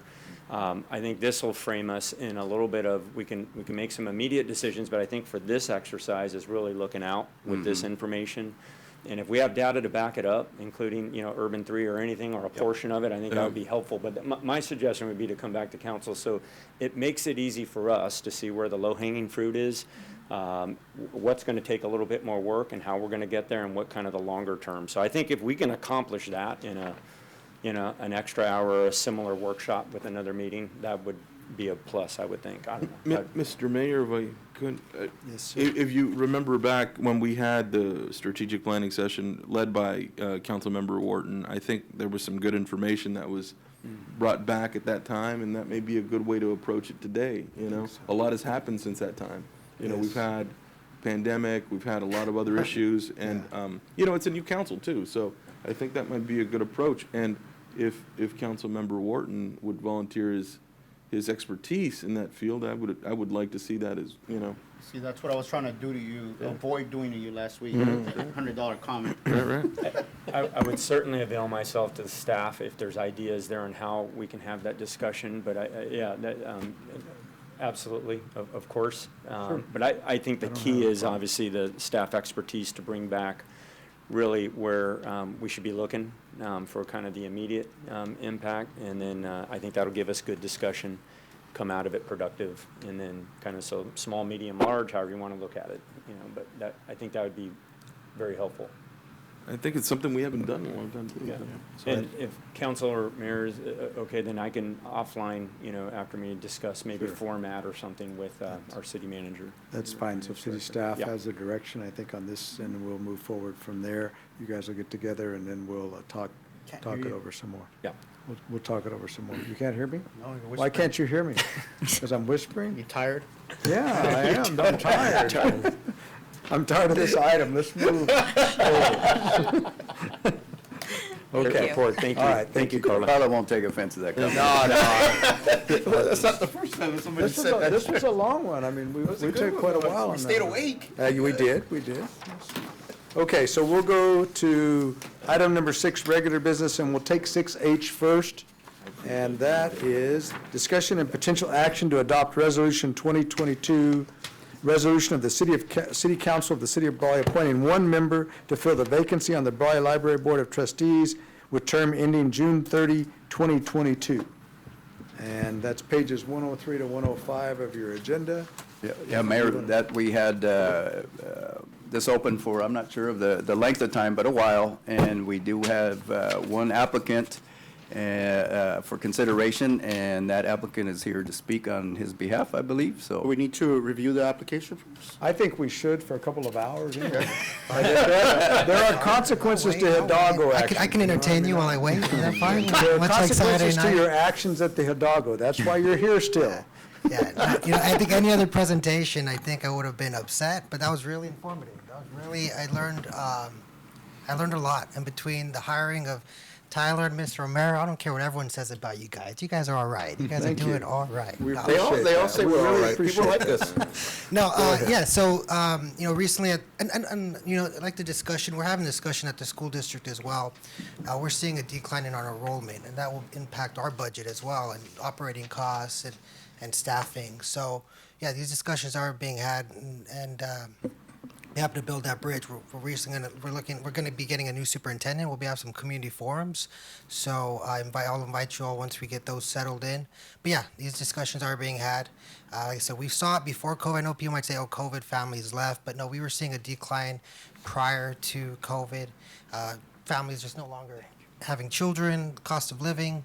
And so we're seeing a decline in enrollment. That's gonna impact our schools moving forward. So, yeah, those conversations are being had at a school district-wide level as well. But recently we had a presentation on Lexile scores, which is kind of grades a student's ability to read, or reading ability. And there's some minimal progress from last year to this year. And quite frankly, I'm honestly surprised there's any progress at all. Over the last, with COVID and the pandemic, teachers were and staff were tasked with teaching children how to read through a screen, and even then, when we came back into person, teaching with a physical barrier over their mouth. And I think many people might think reading is just simply just words on a page and reciting it, but there's phonics, enunciation, comprehension, even understanding. Example, Johnny hits the ball and rounds first. We're talking baseball, but there's children who might not understand the concept of baseball. It's foreign, or that's just an example. So reading is a much deeper issue than a simple test score. I know the focus at one of our meetings was improving the test score, but even improving a test score simply doesn't mean reading would improve. Like I said, it simply can mean we're teaching to a test. And there's a lot of discussion on standardized tests and the effectiveness of standardized tests, and measuring a student's capability and potential. So, I saw this vacancy. I had no intention of ever applying. But I think, Alma, you mentioned at the end of one meeting, say, hey, we've advertised it and no one's applying. And so, the timing of this seemed just right. And, it's one of these big top picture issues. I know you're familiar with, being in a small community, everyone knows everyone, and sometimes people come to us for personal issues when, and understandably so, but, we're tasked with big issues such as policies and fiduciary responsibilities. I think this is one of those big picture issues. Like I said, literacy is simply, and reading is not just pages, words on a book. It's also a cycle. I'm a young parent, and I know many students that I went to school with fell through the cracks with regards to reading, and now they have children. Who's to say, how their kids might not have access to books, or their parents might not properly understand reading, so it's just a really big issue, and I really think this is a perfect opportunity to build that bridge between our city, our public library system, and our school district. I believe, and not only that, nationwide, you're seeing reading decline, children and adults alike. People aren't reading like they used to. They're reading captions, they're reading, but they're not reading literature, nonfiction and fiction. And I think that's where, I know Dixie Smith, I believe, is on the board. She had me reading The Hobbit in 4th grade and War of the Worlds, and instilling the love of reading. And so I think this is just an opportunity for me to hopefully get appointed to this and build that bridge on how we can collaborate. I think you guys got some really great ideas. You guys, between, like I said, the financial aspects and really the emphasis on the community engagement and Andrea's work as well. I think there's now's a really great time to really build that collaboration between all our community organizations. I think, we talk about community organizations. I think the biggest community organization within the community is our public schools. We're interacting with our parents on a daily basis through our teachers and staff and principals. We're utilizing different programs, ACEs, and we're feeding our community through not just lunch, but we have grab and go and after school, and even within our lunch program have options to choose from. I think many people think of, you're talking about 1982 fonts. I have no idea what a 1982 font looks like. I have no idea. I do. Go look at some of these forms. Check the business license. Yeah. I don't even know. No, but now even with now children today, like I said, going back to, you probably imagine school lunches. What was on the menu you're only going to get, and now we have options. We have a salad bar. There's a big emphasis on healthy eating. So there's a lot of big changes going on in our school district.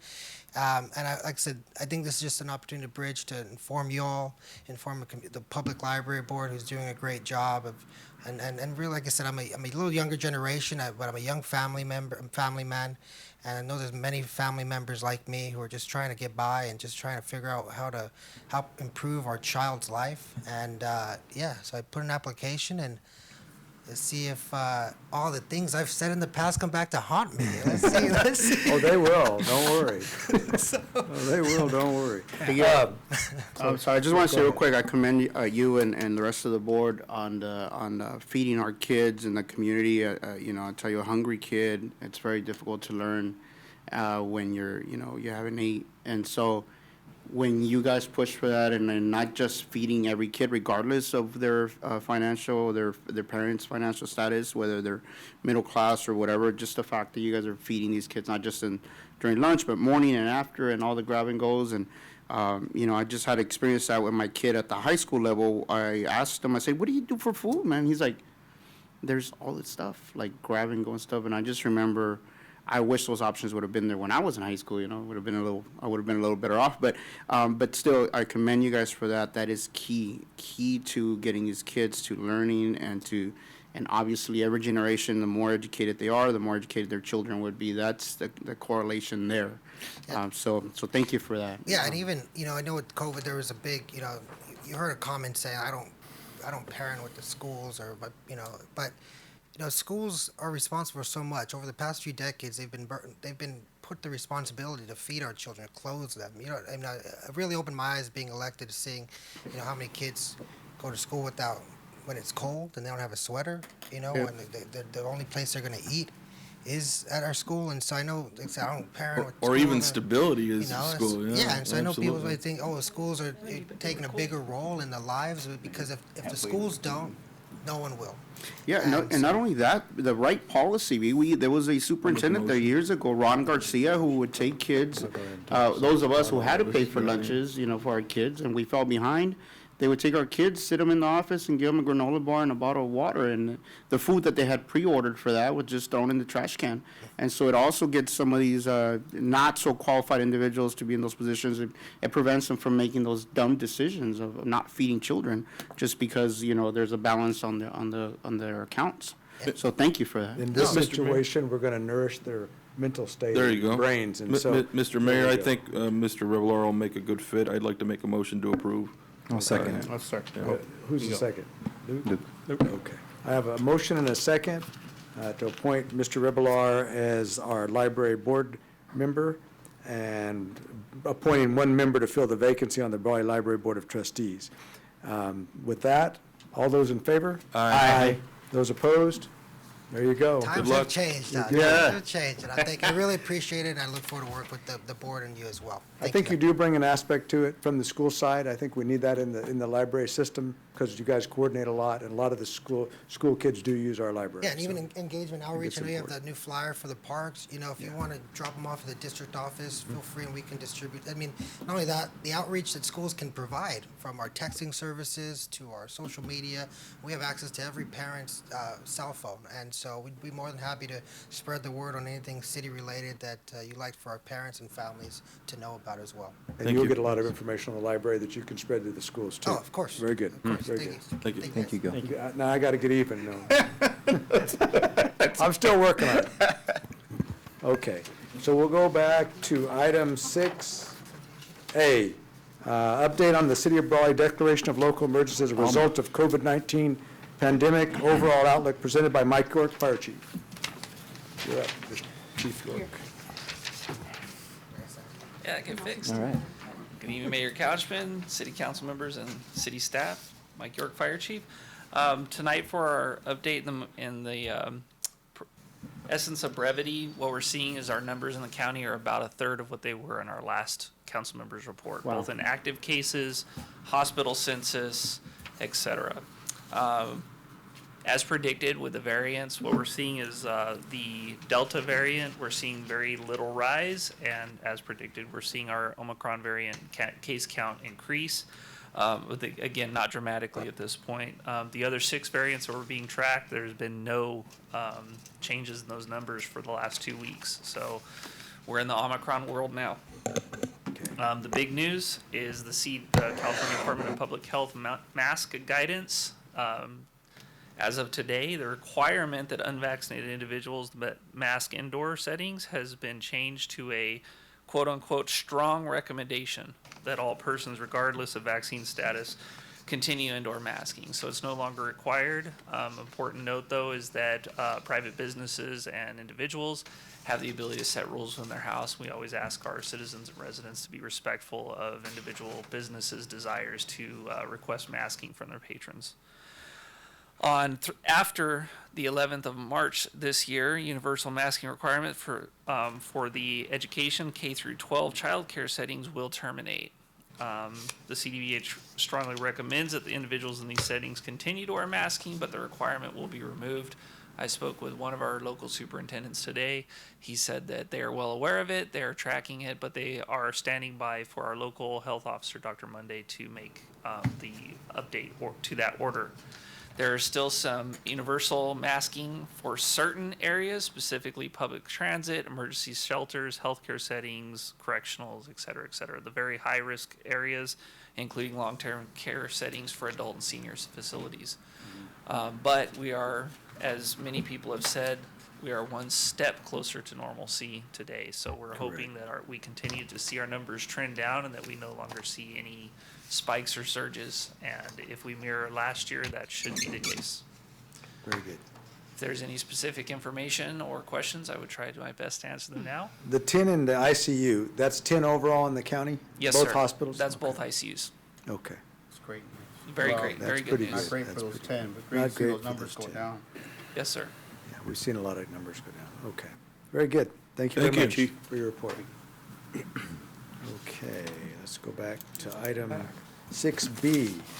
Discussion and potential action to approve a list of consultants to provide professional engineering, project management support, and other professional services for on-call services 2022, and authorize the use of an on-call engineering services contract on an as-needed basis, and adopt resolution number 2022, resolution of the City Council of the City of Brawley, California, approving the formation of a list of consultants to provide on-call professional services to the City of Brawley Engineering Division, presented by Tyler Salcido, City Manager, and Guillermo Cias, Public Works Director.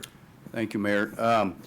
Here's before you today is a prime example of what Carla's presentation was hitting on. Here, engineering and finance with Guillermo and Carla as leads took the opportunity to try to help with some efficiencies as regards to engineering and professional services, plan checks, et cetera. So before you for consideration is an RFP that was, excuse me, let me start over. And that, an RFP was done in September 2021 for on-call professional engineering, project management support, and other professional services.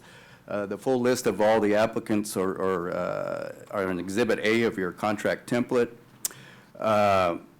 There was a total of 17, all are qualified to perform the said duties that are being requested. Our city attorney has addressed and reviewed the template contract, and he has signed off on it.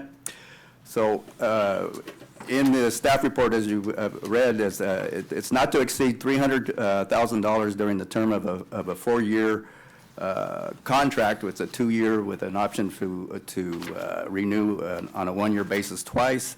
And it's important to note that this would be within the council's approved respective annual budget. In other words, during the budget process, there's some projects that would be presented to you that you would have already approved through that process. And what this is doing is allowing us, engineering, to engage any of these in their areas of strength to help expedite the process.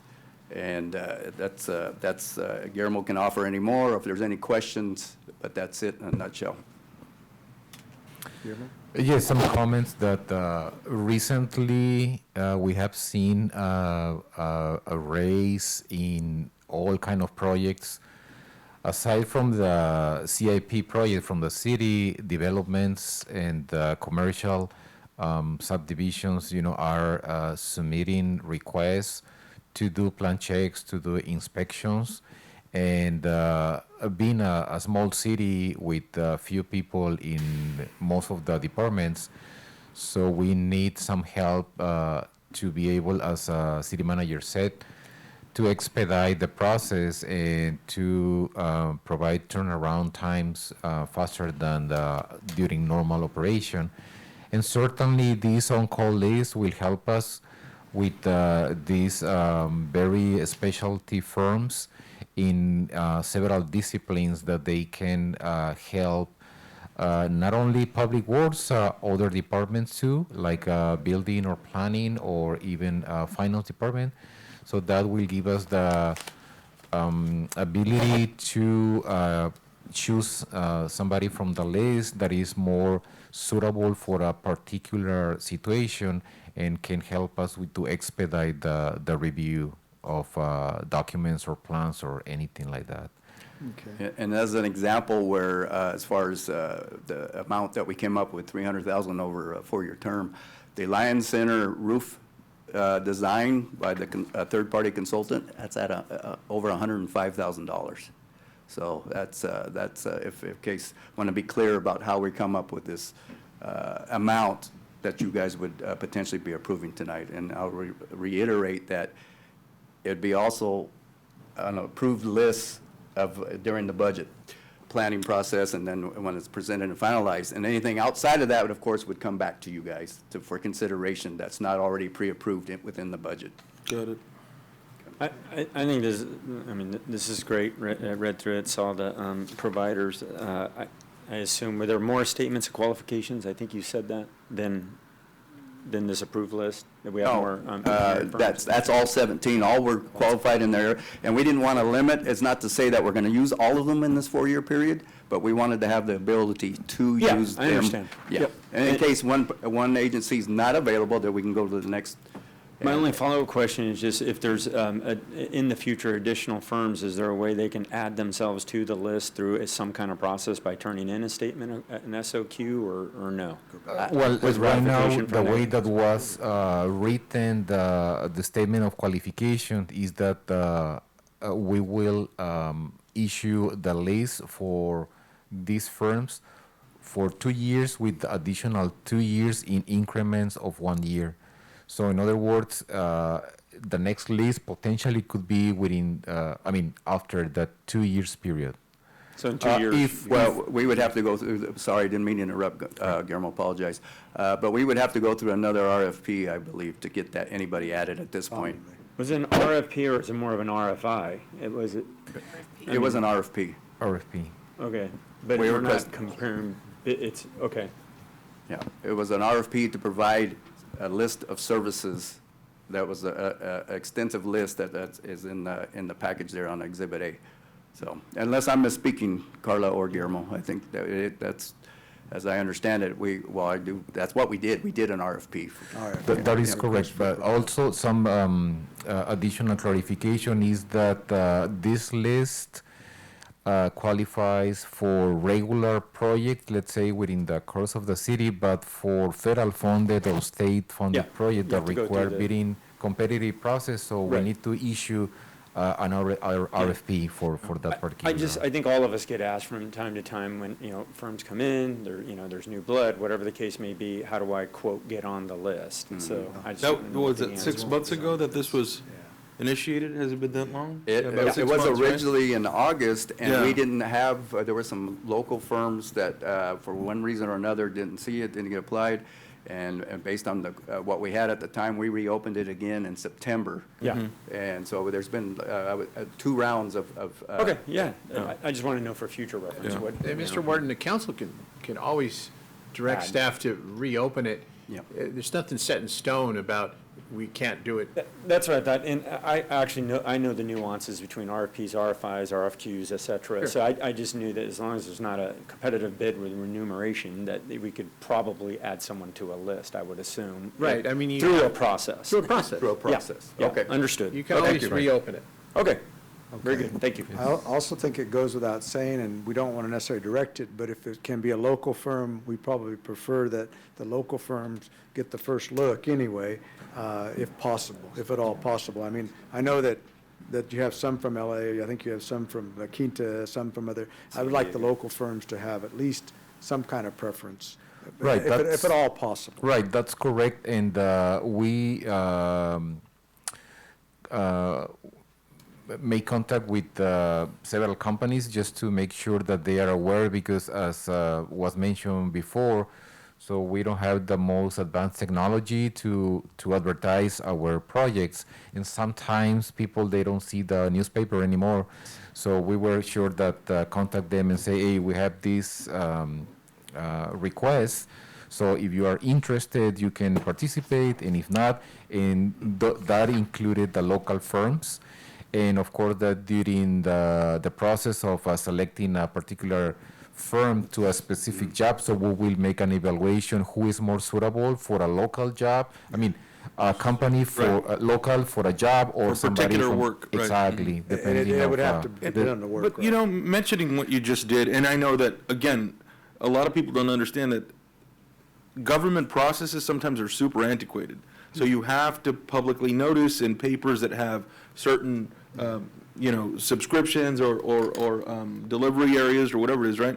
And so that, a lot of people don't read the newspaper, or they don't That's see true. it like they That's used true. to, right? Not So like that's they important. used to. But maybe we can use our social media, even if most people aren't reacting to that, at least it's another way for, you know, the local companies at least to see it as well. So that's, Even through social media, you can use, put some money behind it to promote it and geofence it to specific categories. There's a lot of ways to do this. but where even have if we much more don't do that, success. but at the very least have it out there. You know, it just, you know, people, trust me, if they're doing work for the city of Brawley, they're following what the city of Brawley's doing. And that's just another way, even though that's not a requirement, it's just, I think, another way for us to get out there. Anyway, that's. Sure. We also post it on our website, and we Yeah. send it to plan rooms. We have like Right. 8 different plan rooms. Right, understood. But I think just even, quite honestly, for the public's knowledge too, like what we're doing. I mean, you know, that's also important. Like they can see, oh, that's being done, that's being done. And I've always said it, it's like we are our own newspaper. If we don't tell the story, somebody else is gonna tell it for us. And that's just what Not happens. tell it at all, Yeah, right? Yeah. right. Yeah. So, Okay.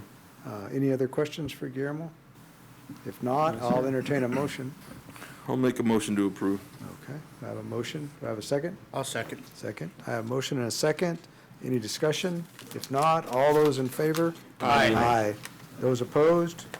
you. Motion carries. Thank you, Yeah. Guillermo. Item number 6C, discussion and potential action to approve a proposed Brawley Police Department drug canine acquisition using one-time high-intensity drug traffic area grant funds awarded through Imperial Valley Law Enforcement Coordination Center and associated budget adjustments presented by Jimmy Duran, Police Chief. Once again, good evening, Mayor, council members, city staff, and the public. Again, I'm coming to you to hopefully get approval for the acceptance of this one-time grant, and this will be for the acquisition of this police canine, much-needed police canine, I would say. As you know, several months ago, it's probably been about 10 months that we were talking about getting this canine. I'm hoping this will be a reality. And as you know, drugs continue to be a nationwide problem, statewide problem, countywide problem, and of course, we're not the exception for that problem. And we believe that this canine is going to be very helpful in helping us deal with street-level sales of narcotics. I would just like to give you an example right away. Within the last 7 days, we have seized approximately 600 doses of fentanyl pills, and out of those 2 seizures, we actually arrested individuals with handguns. So this is the kind of work that this canine will be engaged in. And we did our due diligence. We looked at our policy. We looked at our deployment policy, and we worked along with JPIA and Lexipol to ensure that we had a proper policy. And if approved, we will have this canine and officer up and running within 90 days. That is our hope. And of course, this will require the training of one officer, an existing officer at this point, to take care of this canine. And the associated cost or impact for this, for the inception of this program would be $36,110, which of course will be covered through this one-time grant. Ongoing costs in the amount of $10,480 will be the responsibility of the city, and that's for care for the canine, food and supplies, and for the officer's stipend as well. So I hope that you would approve this request at this point, and if you have any questions, I would do my best to answer them. How much is the stipend? The stipend equals 3/4 of an hour per day. That's about standard nationwide. Actually, on the average, most cities outside of the county and within the county are doing an hour. Usually with that's pretty much the average. We decided to go 3/4 an hour. It is a new program, and given our financial situation, we actually talked to the association, and we agreed on that. And the officers will, they receive this well. They understand the situation, but they also want to have the right tools to do their job. What type of canine are you going to acquire? This will be a drug canine, and we're looking at, we're looking at a Labrador. Labrador, okay. That's what we're looking for. That's our target, because based on my experience dealing with canines in the past, that would probably be the best option. Now, sometimes it's hard to get them because it is a hard market for that type of canine, but that's our goal. We may not be able to get one, but that's where we're going. Otherwise, you would go to another type of breed. Yes, different type of breed. Right, okay. Chief, Mr. Mayor, Chief. Chief, I have a question. With respect to cost, ongoing costs, how do you see that working through? Well, my experience tells me that having a canine will lead us to seizures, and I believe I'm 100%. I don't want to say 100% sure, but I know based on my experience that most of these canines usually pay for themselves, and our initial cost is zero. We are getting this grant, and so no cost so far, and of course, I'm pretty confident, given the amount of work that we're putting with our task force, that we would end up with seizures within a short time. And with respect to like the JPIA and our insurance coverage, our liability in that, what was the feedback that you got with respect to how that may impact, would there be any impact, like insurance changes or anything like that? Yes, well, the fact that it's only a drug canine, not a bite canine, that was received well by the JPIA attorneys. We had a long discussion about it, and of course, we're staying away from the bite canine because that's what usually tends to create more liability and increase insurance. Thank you for that was their experience. Thank you. Yeah. Okay. Thank you. Yeah, that sounds good. Sorry, Mr. Mayor, if there's further comment, I would like to make a motion to approve this item as presented by the chief. Do I have a second? I'll I have a second already from Luke. Okay. Any discussion? Any further questions, discussion? No? If not, all those in favor? Aye. Those opposed? Thank you. Thank you, Chief. Good luck. Thank you, chief. Okay.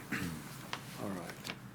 Now we'll go to 6D, which is discussion and potential action to adopt a resolution of the Council of the City of Brawley, California, to approve the development agreement and bonds for commercial development at the northwest corner of Pano Street and Highway 86 or the grocery outlet, presented by Guillermo Cias, Public Works Director.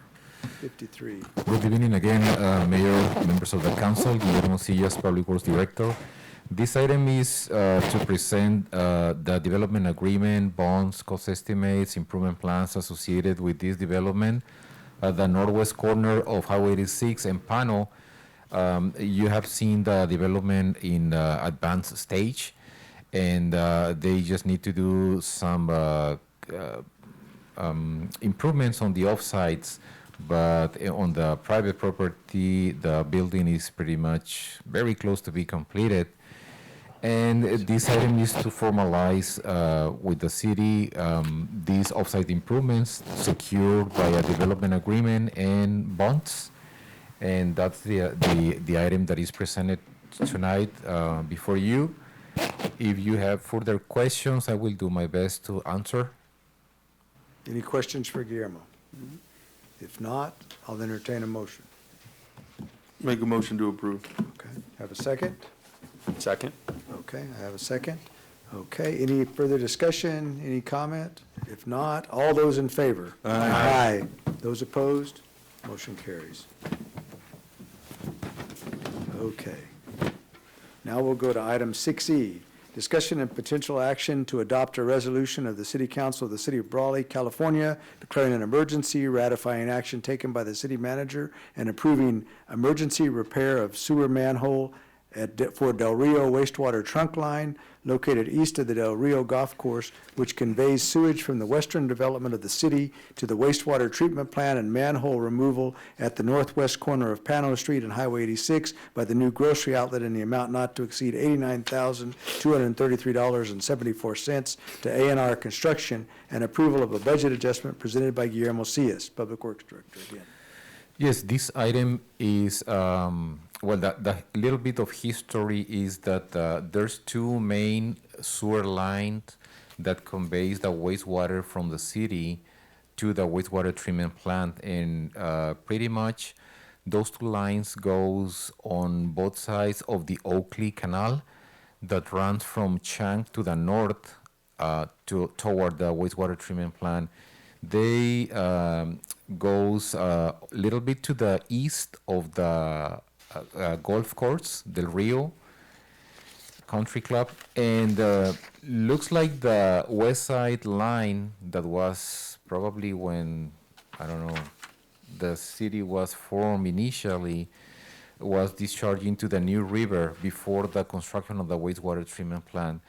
Over the course of the years, for some reason, they changed the direction of this line toward the east and gets into the wastewater treatment plant. So in that point of deflection, there's a manhole, and is where this sinkhole appeared on 2020.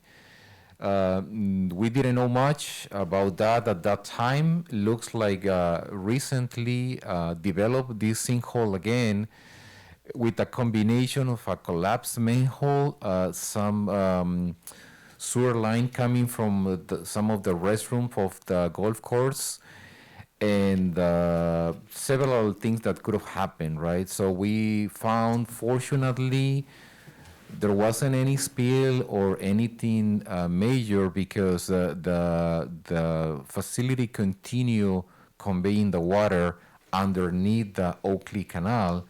And in coordination with the IID, we were able to obtain a permit to shoot down that segment of the canal to be able to do the repair from the canal side without getting into destroy, let's say, the beautiful golf course. So that was an emergency. We didn't have, it wasn't planned. We just saw the sinkhole. And so we move forward with A&R, which has all the experience and equipment to perform the job properly. And that's what we did. A&R mobilized fairly quick and performed the job. And probably you saw the pictures attached. It was like new. When they rehabilitated, was in, it will, last forever. That manhole now. Good job. Yeah, I was informed the whole way through, and I actually went out there with Public Works crew, and being that it was also on private property with increasing problem, if it wasn't handled right away, that's why we made the decision that we did. Okay. That's good. That was, I'm sorry, that was one part of the item. The other one is, during the construction of the previous item that you approved on Highway 86 and Pano, when they were doing the construction, they were able to find that one manhole that is a 15-inch sewer line that conveys the wastewater from the southwest part of the city, including the hospital. It was in bad shape. Pretty much most of the manhole was gone already. So the water was flowing in the tunnel, the dirt tunnel, let's say, that remained after the concrete was gone. Again, we engaged A&R because we were, fresh with them. So they mobilized immediately, and they came up with a very nice idea analyzing the situation, that instead of trying to install another manhole, it was better idea just to install a piece of pipe, taking advantage that this development built a connection a little bit north of that with enough distance to be able to register if it's needed. So we mobilized and was at lower or reduced cost, because the plan to address the situation in that way instead of building a new manhole.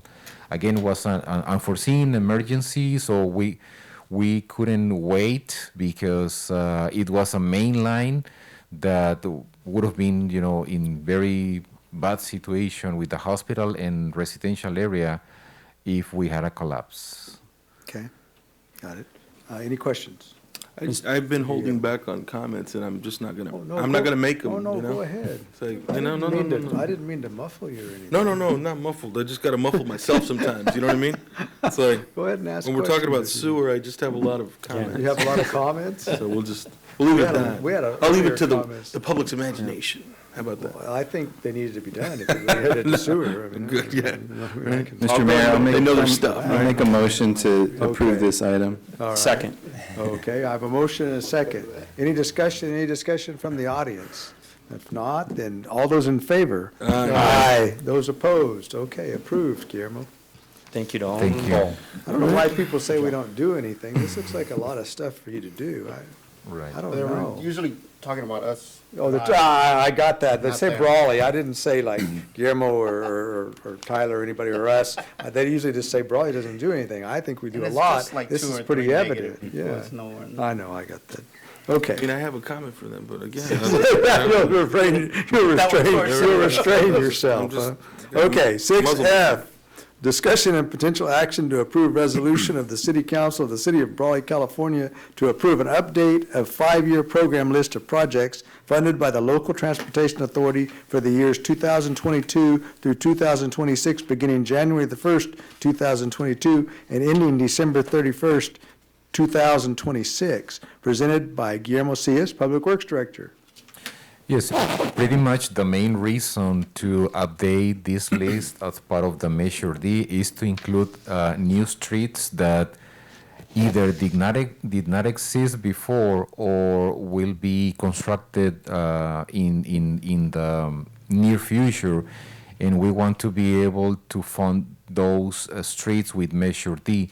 Examples are Legion Street from Highway 86 to Western, Western Avenue from Wildcat to Legion, and Wildcat from Western Avenue to Dogwood. And so we are in design phase right now of those streets. So we want to have the ability to use the Measure D funds to complement construction of the grants that we were able to obtain. Sounds good. Mr. Mayor, I'll make a motion to approve. Okay. I have a motion, and I have a second. So, any discussion? All those in favor? Aye. Those opposed? Motion carries. Thank you. Okay. Thank you. That gets rid of that, item 6. Item 7, I think we're to open a public hearing. No. No? We have 6G, sir. I'm sorry. 6G, I'm sorry. Discussion and potential action to approve a $9,210 contract amendment for West Coast Arborist Incorporated for additional citywide services and authorize the city manager to execute the amendment presented by Rachel Fonseca, Parks and Recreation Manager, and I believe Tyler's going to take that one this time. Yeah, Rachel is over at the Lions Center handling some duties over there, so yes, During the basketball game. I will handle this one. Back in September of 2021, the city entered an agreement with West Coast Arborist to provide citywide tree maintenance services to the tune of about, but $20,790. To date, WCA has provided services in the following locations: at the airport, Cattle Call, the aforementioned Kelly Park, and both North and South Plaza Park here, and also the transit station. During their WCA's most recent service, they discovered several trees here at North and South Plaza that were required removal due to either rotting or were already dead. So I'm doing that. This work put the contract over the original estimate of about $2,600, $2,700.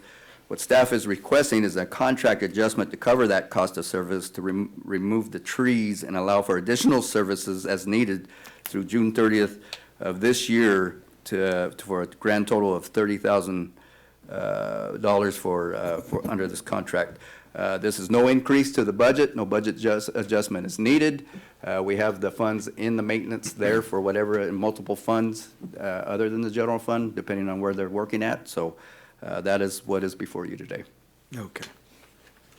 Just a quick question. I do recall this meeting where they discussed that that was part of their initial plan to do an assessment to see which trees, see which trees needed to be removed and what was the liability for the city. Is this on top of that?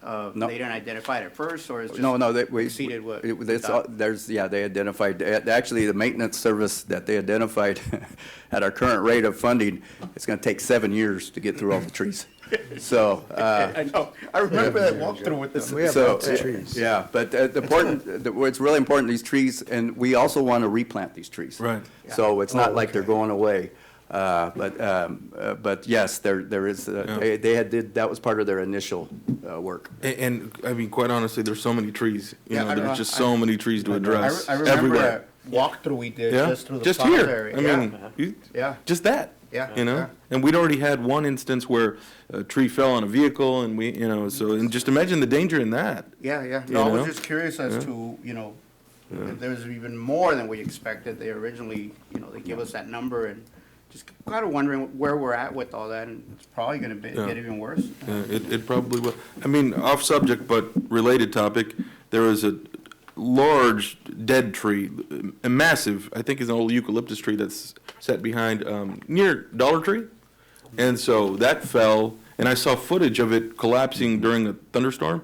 And it just was, I mean, people would have been killed, like instantly. If it had fallen on a vehicle, it just would have been lights out. So, I mean, I can see why we need services like this. So I would make a motion to approve, Mr. Mayor. Okay. I'll second it. All right, I have a motion and a second. Any further discussion or questions? If not, all those in favor? Aye. Those opposed? Okay, motion carries, okay.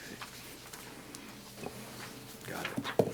Okay, Start now we checking can go out. to item number 7. I lost that item too. Did you?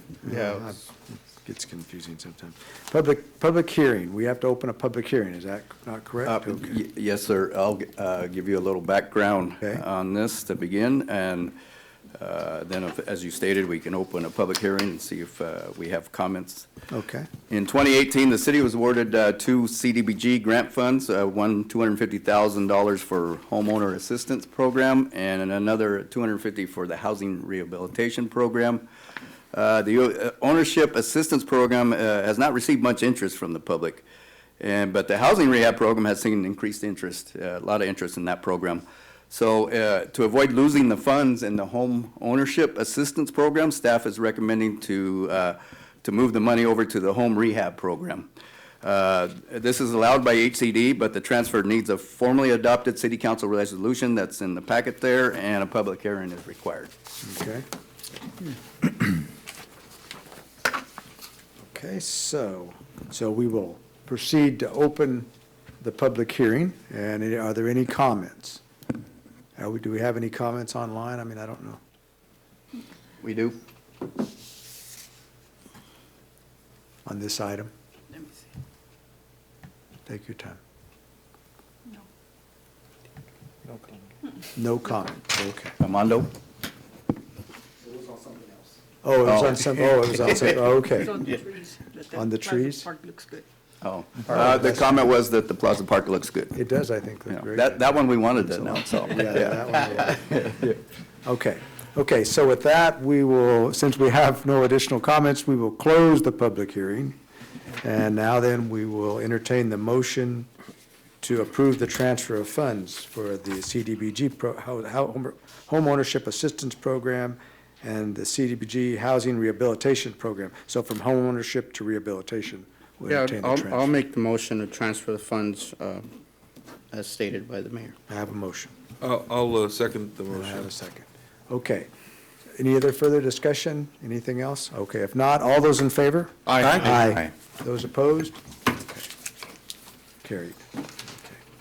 Okay, now we'll go to item number 8, informational reports. Record of building permits for January 2022 in the city of Brawley, prepared by Oscar Escalante, interim building official. And I believe you have that in your file, and you can, if you have any comments, anybody have any questions on any of that? No. 2 pages. Okay. I just want to say thank you to Oscar for being so, he's been very helpful. Been approaching him with a lot of questions, and he makes the time to, chat with us. Super busy, but thank you, Oscar. Appreciate all your help every time I go up there to bug you. Yeah, okay. He's like, you're not bugging me. Come over anytime. Any questions? Okay, if not, then we'll move on to 9 departmental reports. A monthly staff report for February 2022, presented by Shirley Bonias, Personnel and Risk Management. Hoorah, the dog. Honorable Mayor, council members, staff, Shirley Benias, personnel. Well, we are quite busy in personnel. Next week, we're going to have interviews for 3 positions. Tomorrow, I have interviews for utility worker 1s. We're down 3 positions. Streets and utilities is really undermanned right now. And so hopefully, we're trying a new approach, trying to get every entry level in and see if that will work, and we'll train them up. Next week, interviews include finance manager, the rec coordinator, and a part-time supervisory clerk at the library. And of course, if you have any questions on anything on my report, I'll be doing my best to answer them. Any questions from anyone? Okay. If not, Thank thank you. you, Thank Shirley. you, Shirley. Thank you, Shirley. Okay, and now city council member reports, and I'll go to Mr. Hamby. Thank you, Mr. Mayor. I got to attend part of the ribbon tying ceremony at Cold Stone Creamery the other day. We didn't make it for the ribbon tying because I had to pick up my son from school at 2, which is when they started, but we raced over there so we could get some ice cream and some hot dogs, and Mr. Sam paid for some ice cream for Bennett, so that was kind of him. He made me. He made you, yeah. He wasn't going to be satisfied with $1. No. And I'm happy to see them finally have their ribbon tying, cutting ceremony that they should have had a couple years ago when the pandemic hit. But we've tried to patronize them over the last couple years, take loved ones there to eat and play. They always have games for the kids, so it's a good place to go, and I encourage people to go there. It's good ice cream too.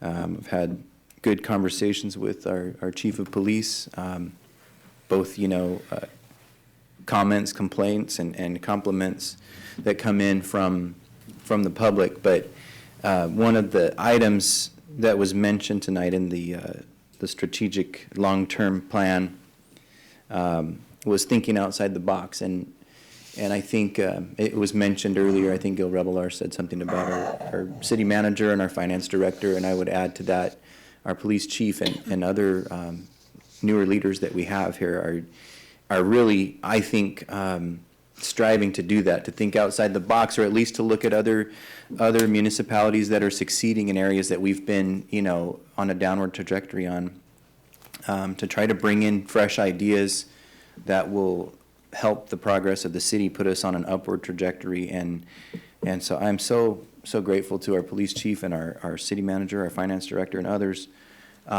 for doing that, for going the extra mile and not just trying to stick to their job description, but to think outside the box and bring in new ways of doing things that will, as Carla mentioned, streamline some of our processes and systems, because that creates more efficiency within each one of those job descriptions. So I just want to give kudos to all of you for that activity. I've received calls and comments from community members, like the one that was here tonight, to make the comment. And as Mayor Pro Tem Nava has told people before, when you come to a meeting and make a comment in public, it goes further than just talking to someone in PD or just calling a council member. When you come and make a comment, it's clear that this is an issue that's important to the community. So I appreciate when people step outside their comfort zone and get up here in front of this microphone and say something like the rest of us have to. attended a virtual League of California Cities meeting this past week, and it's definitely not the same as an in-person dinner, where you get to see people face to face, and it's an encouragement to hear of this, the improvements that are being made with the pandemic and becoming more endemic than anything. The masks going away. It's encouraging to see people's faces when we go through stores and that kind of stuff. I also was honored. I was invited by Dr. Fareed to log in to a virtual interview that he and Dr. Tyson gave on their book that they wrote about COVID-19 and their protocol and their treatment of patients here in Imperial Valley. And it just reminded me of how fortunate we are as a community to have them here because they have fought COVID-19. They have kept people from dying that otherwise would have. And so it was a very good interview, and I bought the book as well. And so I'm just glad to have them as part of our community. I feel very lucky. When you look out across the nation, there aren't very many cities, and especially small communities like ours, that have doctors that took the route that they did and saved the lives that they did and continue to. Something that was mentioned tonight here, about the Lion Center roof. You said $105,000 just for the design, and it goes to what Mayor Pro Tem Nava said about everything costing more. That's a job that likely, at least pretty close in the private sector, that's what the job itself would cost to re-roof the Lion Center. And this is just for the design, so This you can is just to imagine. think about it. Right, You know yeah. what I mean? It's just to give you a set of plans for what you should do. Check it out. And so it's just, $400,000. it's mind-blowing, but it's just something that hit me, and I wanted to share that with the public. But anyway, that's. Think about that. That's, I mean, yeah. That's crazy. Anyway, that's it for my comments. Thank you, Mr. Mayor. Thank you, Luke. Donnie? Mr. Mayor, I as well attended, if you want to call it that, the California League of Cities virtual meeting, albeit I was late, but I don't know that anyone missed me until I chimed in, I think in defense of you, Mr. Mayor, when you stepped away to get your dog. But Yeah, my it's about the only canine time. consultant. Yeah, it's the unpaid. only time I went verbal, but outside of that, I'll echo everything that Councilmember Hamby just said about that, and also attended the Blue Angels Gala that was held for the first time at the Del Rio Country Club. So as great a venue as that is, happy to have it here in Brawley. It was great to see everyone out. I think there was even some emotion involved in that because, again, a lot of these events are kind of a return to normalcy, if you will. So, I did see my fellow council member there too. Kind of rolled in from another event. I think that some of our other council members were at, but we were well represented there. And then finally, I will give a shout out. It's in my notes here.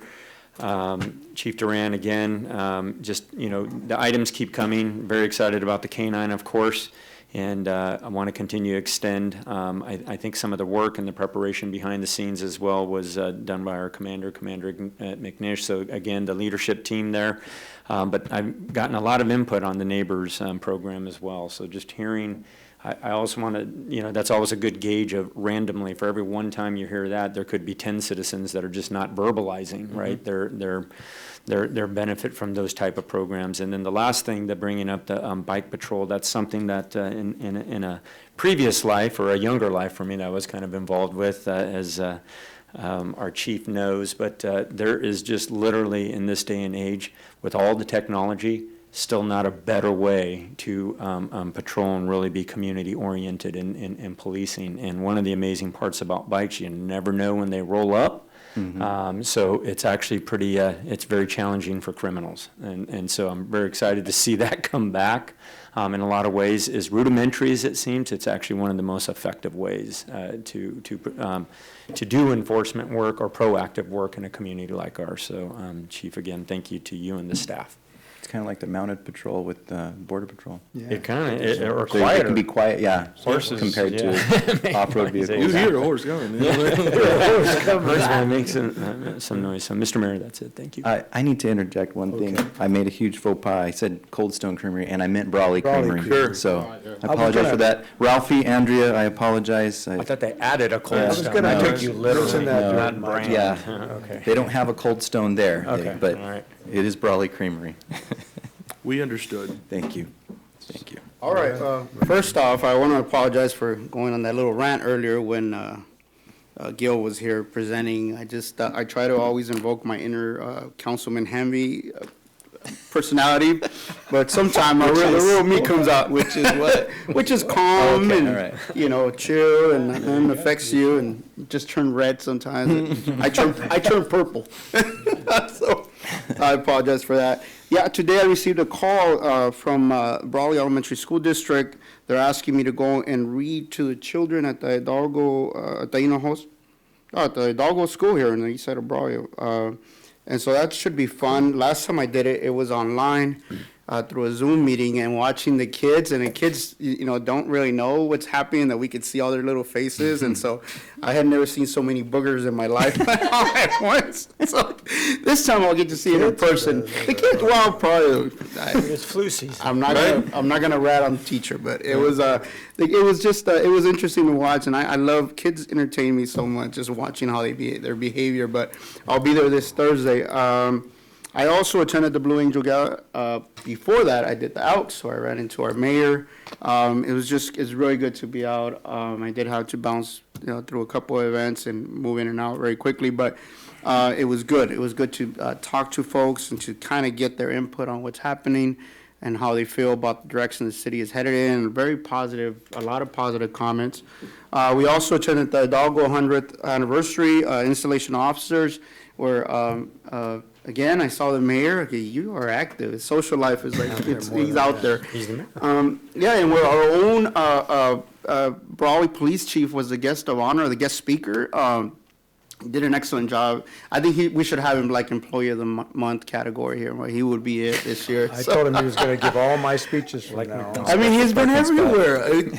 And then I saw, Brawley, there were 2 council members from the city of Brawley, and now Central had 4. And all of them were walking over to take pictures, and they were whispering stuff, and I had to go snatch up the mayor. I put him in a headlock outside, said he cannot take our chief, so. The mayor of El Centro. The mayor of El Centro. Yeah, no, Not the not mayor you, of no, Brawley. I'm They scared put of me you. in a I wouldn't do headlock. that to you. I don't know. That would be a mistake. Yes, exactly. But yeah, I also sat with Dr. Tyson, and I tell you, I wasn't very convinced prior to having this discussion with him. One of the things that he mentioned was that a lot of folks were being sent home after seeking help if they weren't at a certain point and during their battle with COVID. Basically, if they weren't dying, they were being sent home. And his argument was that we have to try something, right? And so he did manage to save a lot of lives, him and Dr. Fareed, and it was an honor to have him at my table and to discuss these things with him and over a beer, right, without the usual technical language and all that, and it was very good. I admire the man now, to be honest, and you're right, we are lucky to have someone like him in our community. This past Sunday, I attended what was called like a search and rescue with this group called Battalion Search and Rescue in southeast Arizona, where they go looking for remains or perhaps immigrants that might still be alive. And we actually did find remains, and it was just interesting. What they do is they find these remains and then they bring them and send them home to the families, and obviously to bring closure to those families who are looking for their family members who have come to this country and have perished on the way. And it was just, I took my son with me, and I'll tell you, it's an eye-opener for a kid that has everything, right, and is sheltered here in the city of Brawley and hasn't seen any of that, to find these remains and see them firsthand. So it was very good and a very interesting experience. And then hopefully you guys should, Mayor, be looking for a replacement. I'll be flying to El Salvador 2 weekends from now, and I'll be going out to some of the outer areas out there to meet with some of the deported veterans that are out there. So you start your recruiting again in case I don't come back. Nice. So. Be nice. You better come back. That's all I have. Thank you. Okay. Mr. Mayor Pro Tem. Well, thank you, everyone. Thank you, Mr. Mayor. I'll try to be very quick. I do want to thank city staff, especially our fire department and AMR as well. They helped my mother during a time of need about a week ago, and just very difficult time for her family. But I do appreciate them as well as Pioneers for helping out during that time. I do thank them very much, and was able to arrive when they were there. And they're just their response and their bedside manner was just impressive. So I thank them all very much. So please let them know that I sincerely thank them from the bottom of my heart. I also was able to go to the Ribbon-Tying event with Brawley Creamery, and I know that's what you meant. So, no offense, I'm sure they understand. So that was interesting to see how they're approaching their business, and it's good to see that they've survived past probably the worst times of economically with COVID, and now they're ramping their business up and reinventing themselves a little bit, so that's good to see. I also was able to participate at an ICTC meeting on behalf of the City Council, and there is a closed session topic that I'll just discuss on the surface. Over the past few years, ICTC has been in the process of finding a location in Imperial County that will house the different transportation agencies, where the buses themselves can stay and where they can have office space and it can accommodate everybody. So it's a little bit of a difficult challenge, but we've identified some spaces that may work. And so you can imagine just the number of buses, maintenance crews, everybody else in there. It's a pretty large facility, and one that's located in a way where it can still operate effectively throughout the county. So anyway, that's in process. Also was able to attend along with our mayor, and I won't talk too much into it, but we did visit the Brawley Theater here and saw some of the progress that's being made there, and so hopefully that will help spur some new development in the city. And they're opening up the Small Business Development Center, I believe, their office inside there, and that's actually, I think it's active. They've at least rehabbed one small office there, and so it's just a start, right? It's a start to seeing that develop, so that's all good stuff.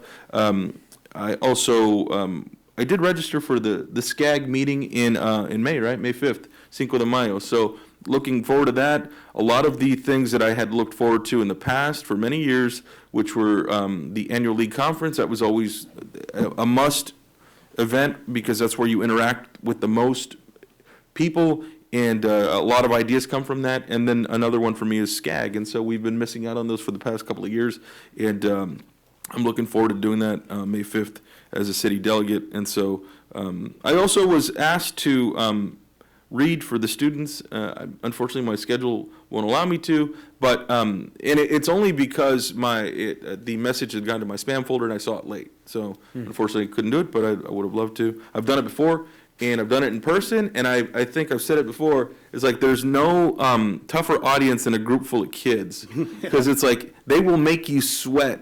They will absolutely make you sweat. I remember it was just a bunch of little kids that I'm reading, and they're just looking at you. And they're like, "Why are you sweating?" I was like, "I'm good, man. Just pay attention to the story. Come on, But it's a rough crowd. If you don't capture their attention every second of the few minutes that you have there with them, good luck to you. You know what I mean? We've talked, and I've presented in front of hundreds of people, and I'm cool. But you give me 20 kids, staring at you, and they will eat you up in a heartbeat, So And they just say what's on their mind. yeah, they do. They're like, "Why are you sweating?" So, I was like, "Okay, well, why don't you have any hair?" I was like, "Oh man, they'll ask what they're thinking." You know what I mean? So anyway, good luck to you, and that's my report. But again, thanks to city staff. I do appreciate it very much. Okay, thank you very much. Okay, I attended the Elks Drawdown Dinner, which is a fundraiser that they do every year, and I did not win. So that's okay, though, because I didn't expect to. And then I went to I did do the virtual League of California Cities meeting, and I had promised Imperial that I would get on them, and so that's why I went and got my dog, brought it in, and said that was my unpaid canine consultant for the city of Brawley. And and my dog does approve of your Labrador for the drug thing. But in that's why I was using that, because I wanted my dog to tell them that we don't need a dog park here in Brawley. We have lots of natural parks, lots of trees, and lots of green grass, and we really don't need a dog park here in Brawley, and that's what I brought my dog in to say. And, just tell them that we don't really like other dogs anyway, so we don't need a dog park. And so I think that's pretty appropriate. There's a lot of lawns you can go to the restroom on. You don't need to have your special park, so. Okay, so that was that. And then the Brawley Creamery, that I went to, and I had some ice cream also. Luke's son extorted $3 out of me, but. I think it was $4. I only got a $2 ice cream, he got $3. So we went to Brawley Creamery. I tried a new flavor of ice cream, which What was was it? remarkable. I can't remember what the name of it was. They got macepan there. It's the soy, marzipan and. It's Sol y Paz. Yeah, that's it. There you go. That was the one I tried, and it was really good. great. I usually don't try new things, but, okay. Then we did the theater walkthrough, brought back a lot of memories, fond memories. I went to that theater probably when I was 5, 6 years old, and went when I was a teenager, and I can't imagine it, it seemed much larger then. It looks very small now. And so they were working on the restrooms, on the snack bar, and all of that, and it looks really neat, but it brings back a lot of fond memories. You're saying it looked smaller then, or? No, it looks It's smaller now. Okay. Now than then. Yeah, it looks really tiny now. It's like when I went back compared to, what it looked I went like back to Pat Williams, and I remember the slide being like massive, and then I went later as, Yeah. like, and I was like, oh, it was only, I fell from the top, and it was like free falling from a high rise, you know what I mean? And then they walked us upstairs to the balcony at the theater, and it's all made out of wood. Yeah. And so you get on the balcony, and they're like walking around, and I'm like, I'm not gonna do that, because I think you're gonna fall right through, I mean, it was almost at that point, yeah. Like, I was lost in there. I was like, what is he talking about? Oh, I watched movies there from the time I was a teenager, Wow. And Mr. Bulldog was the manager, and it was really a great thing. Yeah, Mr. Bulldog. You yeah. even told us some stories about people in the theater making out. Yeah, Yeah, I yeah, did. yeah. Yeah, I remember that vividly Yeah, in yeah. my mind. Vividly. I was not at that level yet, but there were people there, and they, and then and dumping drinks over the Yeah, yeah, balcony yeah. onto people and popcorn, You're a throwing nice guy. popcorn off the balcony. They wouldn't let us sit in the balcony, Okay. And then I went to the Hidalgo installation of officers. I had the privilege of sitting with the mayor of El Centro, and I charmed him with lots of good stories and stuff, and then I was able to meet with these guys, and the veterans, several veterans were there. We took pictures, Dr. Tyson, everybody. It was a great event. They did a good job with it, and the police chief's speech was really great, and he's going to write all mine from now on and give all mine from now on. He'll be my surrogate How's your Spanish? surrogate speech giver. How's your Spanish? No. His is pretty good. Un poquito. Okay. I also did a presentation to the retired teachers organization that meets out at the Imperial Valley Pioneers Museum. And I did a presentation on the history of the United States flag for them the other day. And that was a nice event. They had a good crowd. And then today, I've also been asked to read across America. I will be reading at both Hidalgo and I'll be reading at Whitter, my alma mater, Whitter School. So I'll be doing that tomorrow and the next day. And then the chief actually gave a presentation to Rotary, where I was present, about some of our new things, and I think the Rotary was very accepting of that, and they were excited about some of those new ideas that the chief's bringing in. And also today, I spent most of the day monitoring Parks and Rec and monitoring the basketball games. Okay, so I went over there just to stand there and watch what was going on, considering we've had some issues come up. And so I went over to monitor that and meet with some people over there, and I think there's some things we can do to improve that. The chief's going to work on that. I will work on that here for the next couple of days, and we'll see if we can get some of these issues resolved, and maybe for next year, we'll have a different set of rules for some of the individuals that are involved in that program. And so we'll see how we do with that. And with that, that's my report. Yeah, the light's going up. Okay, so we'll go to item number 11, City Attorney Report.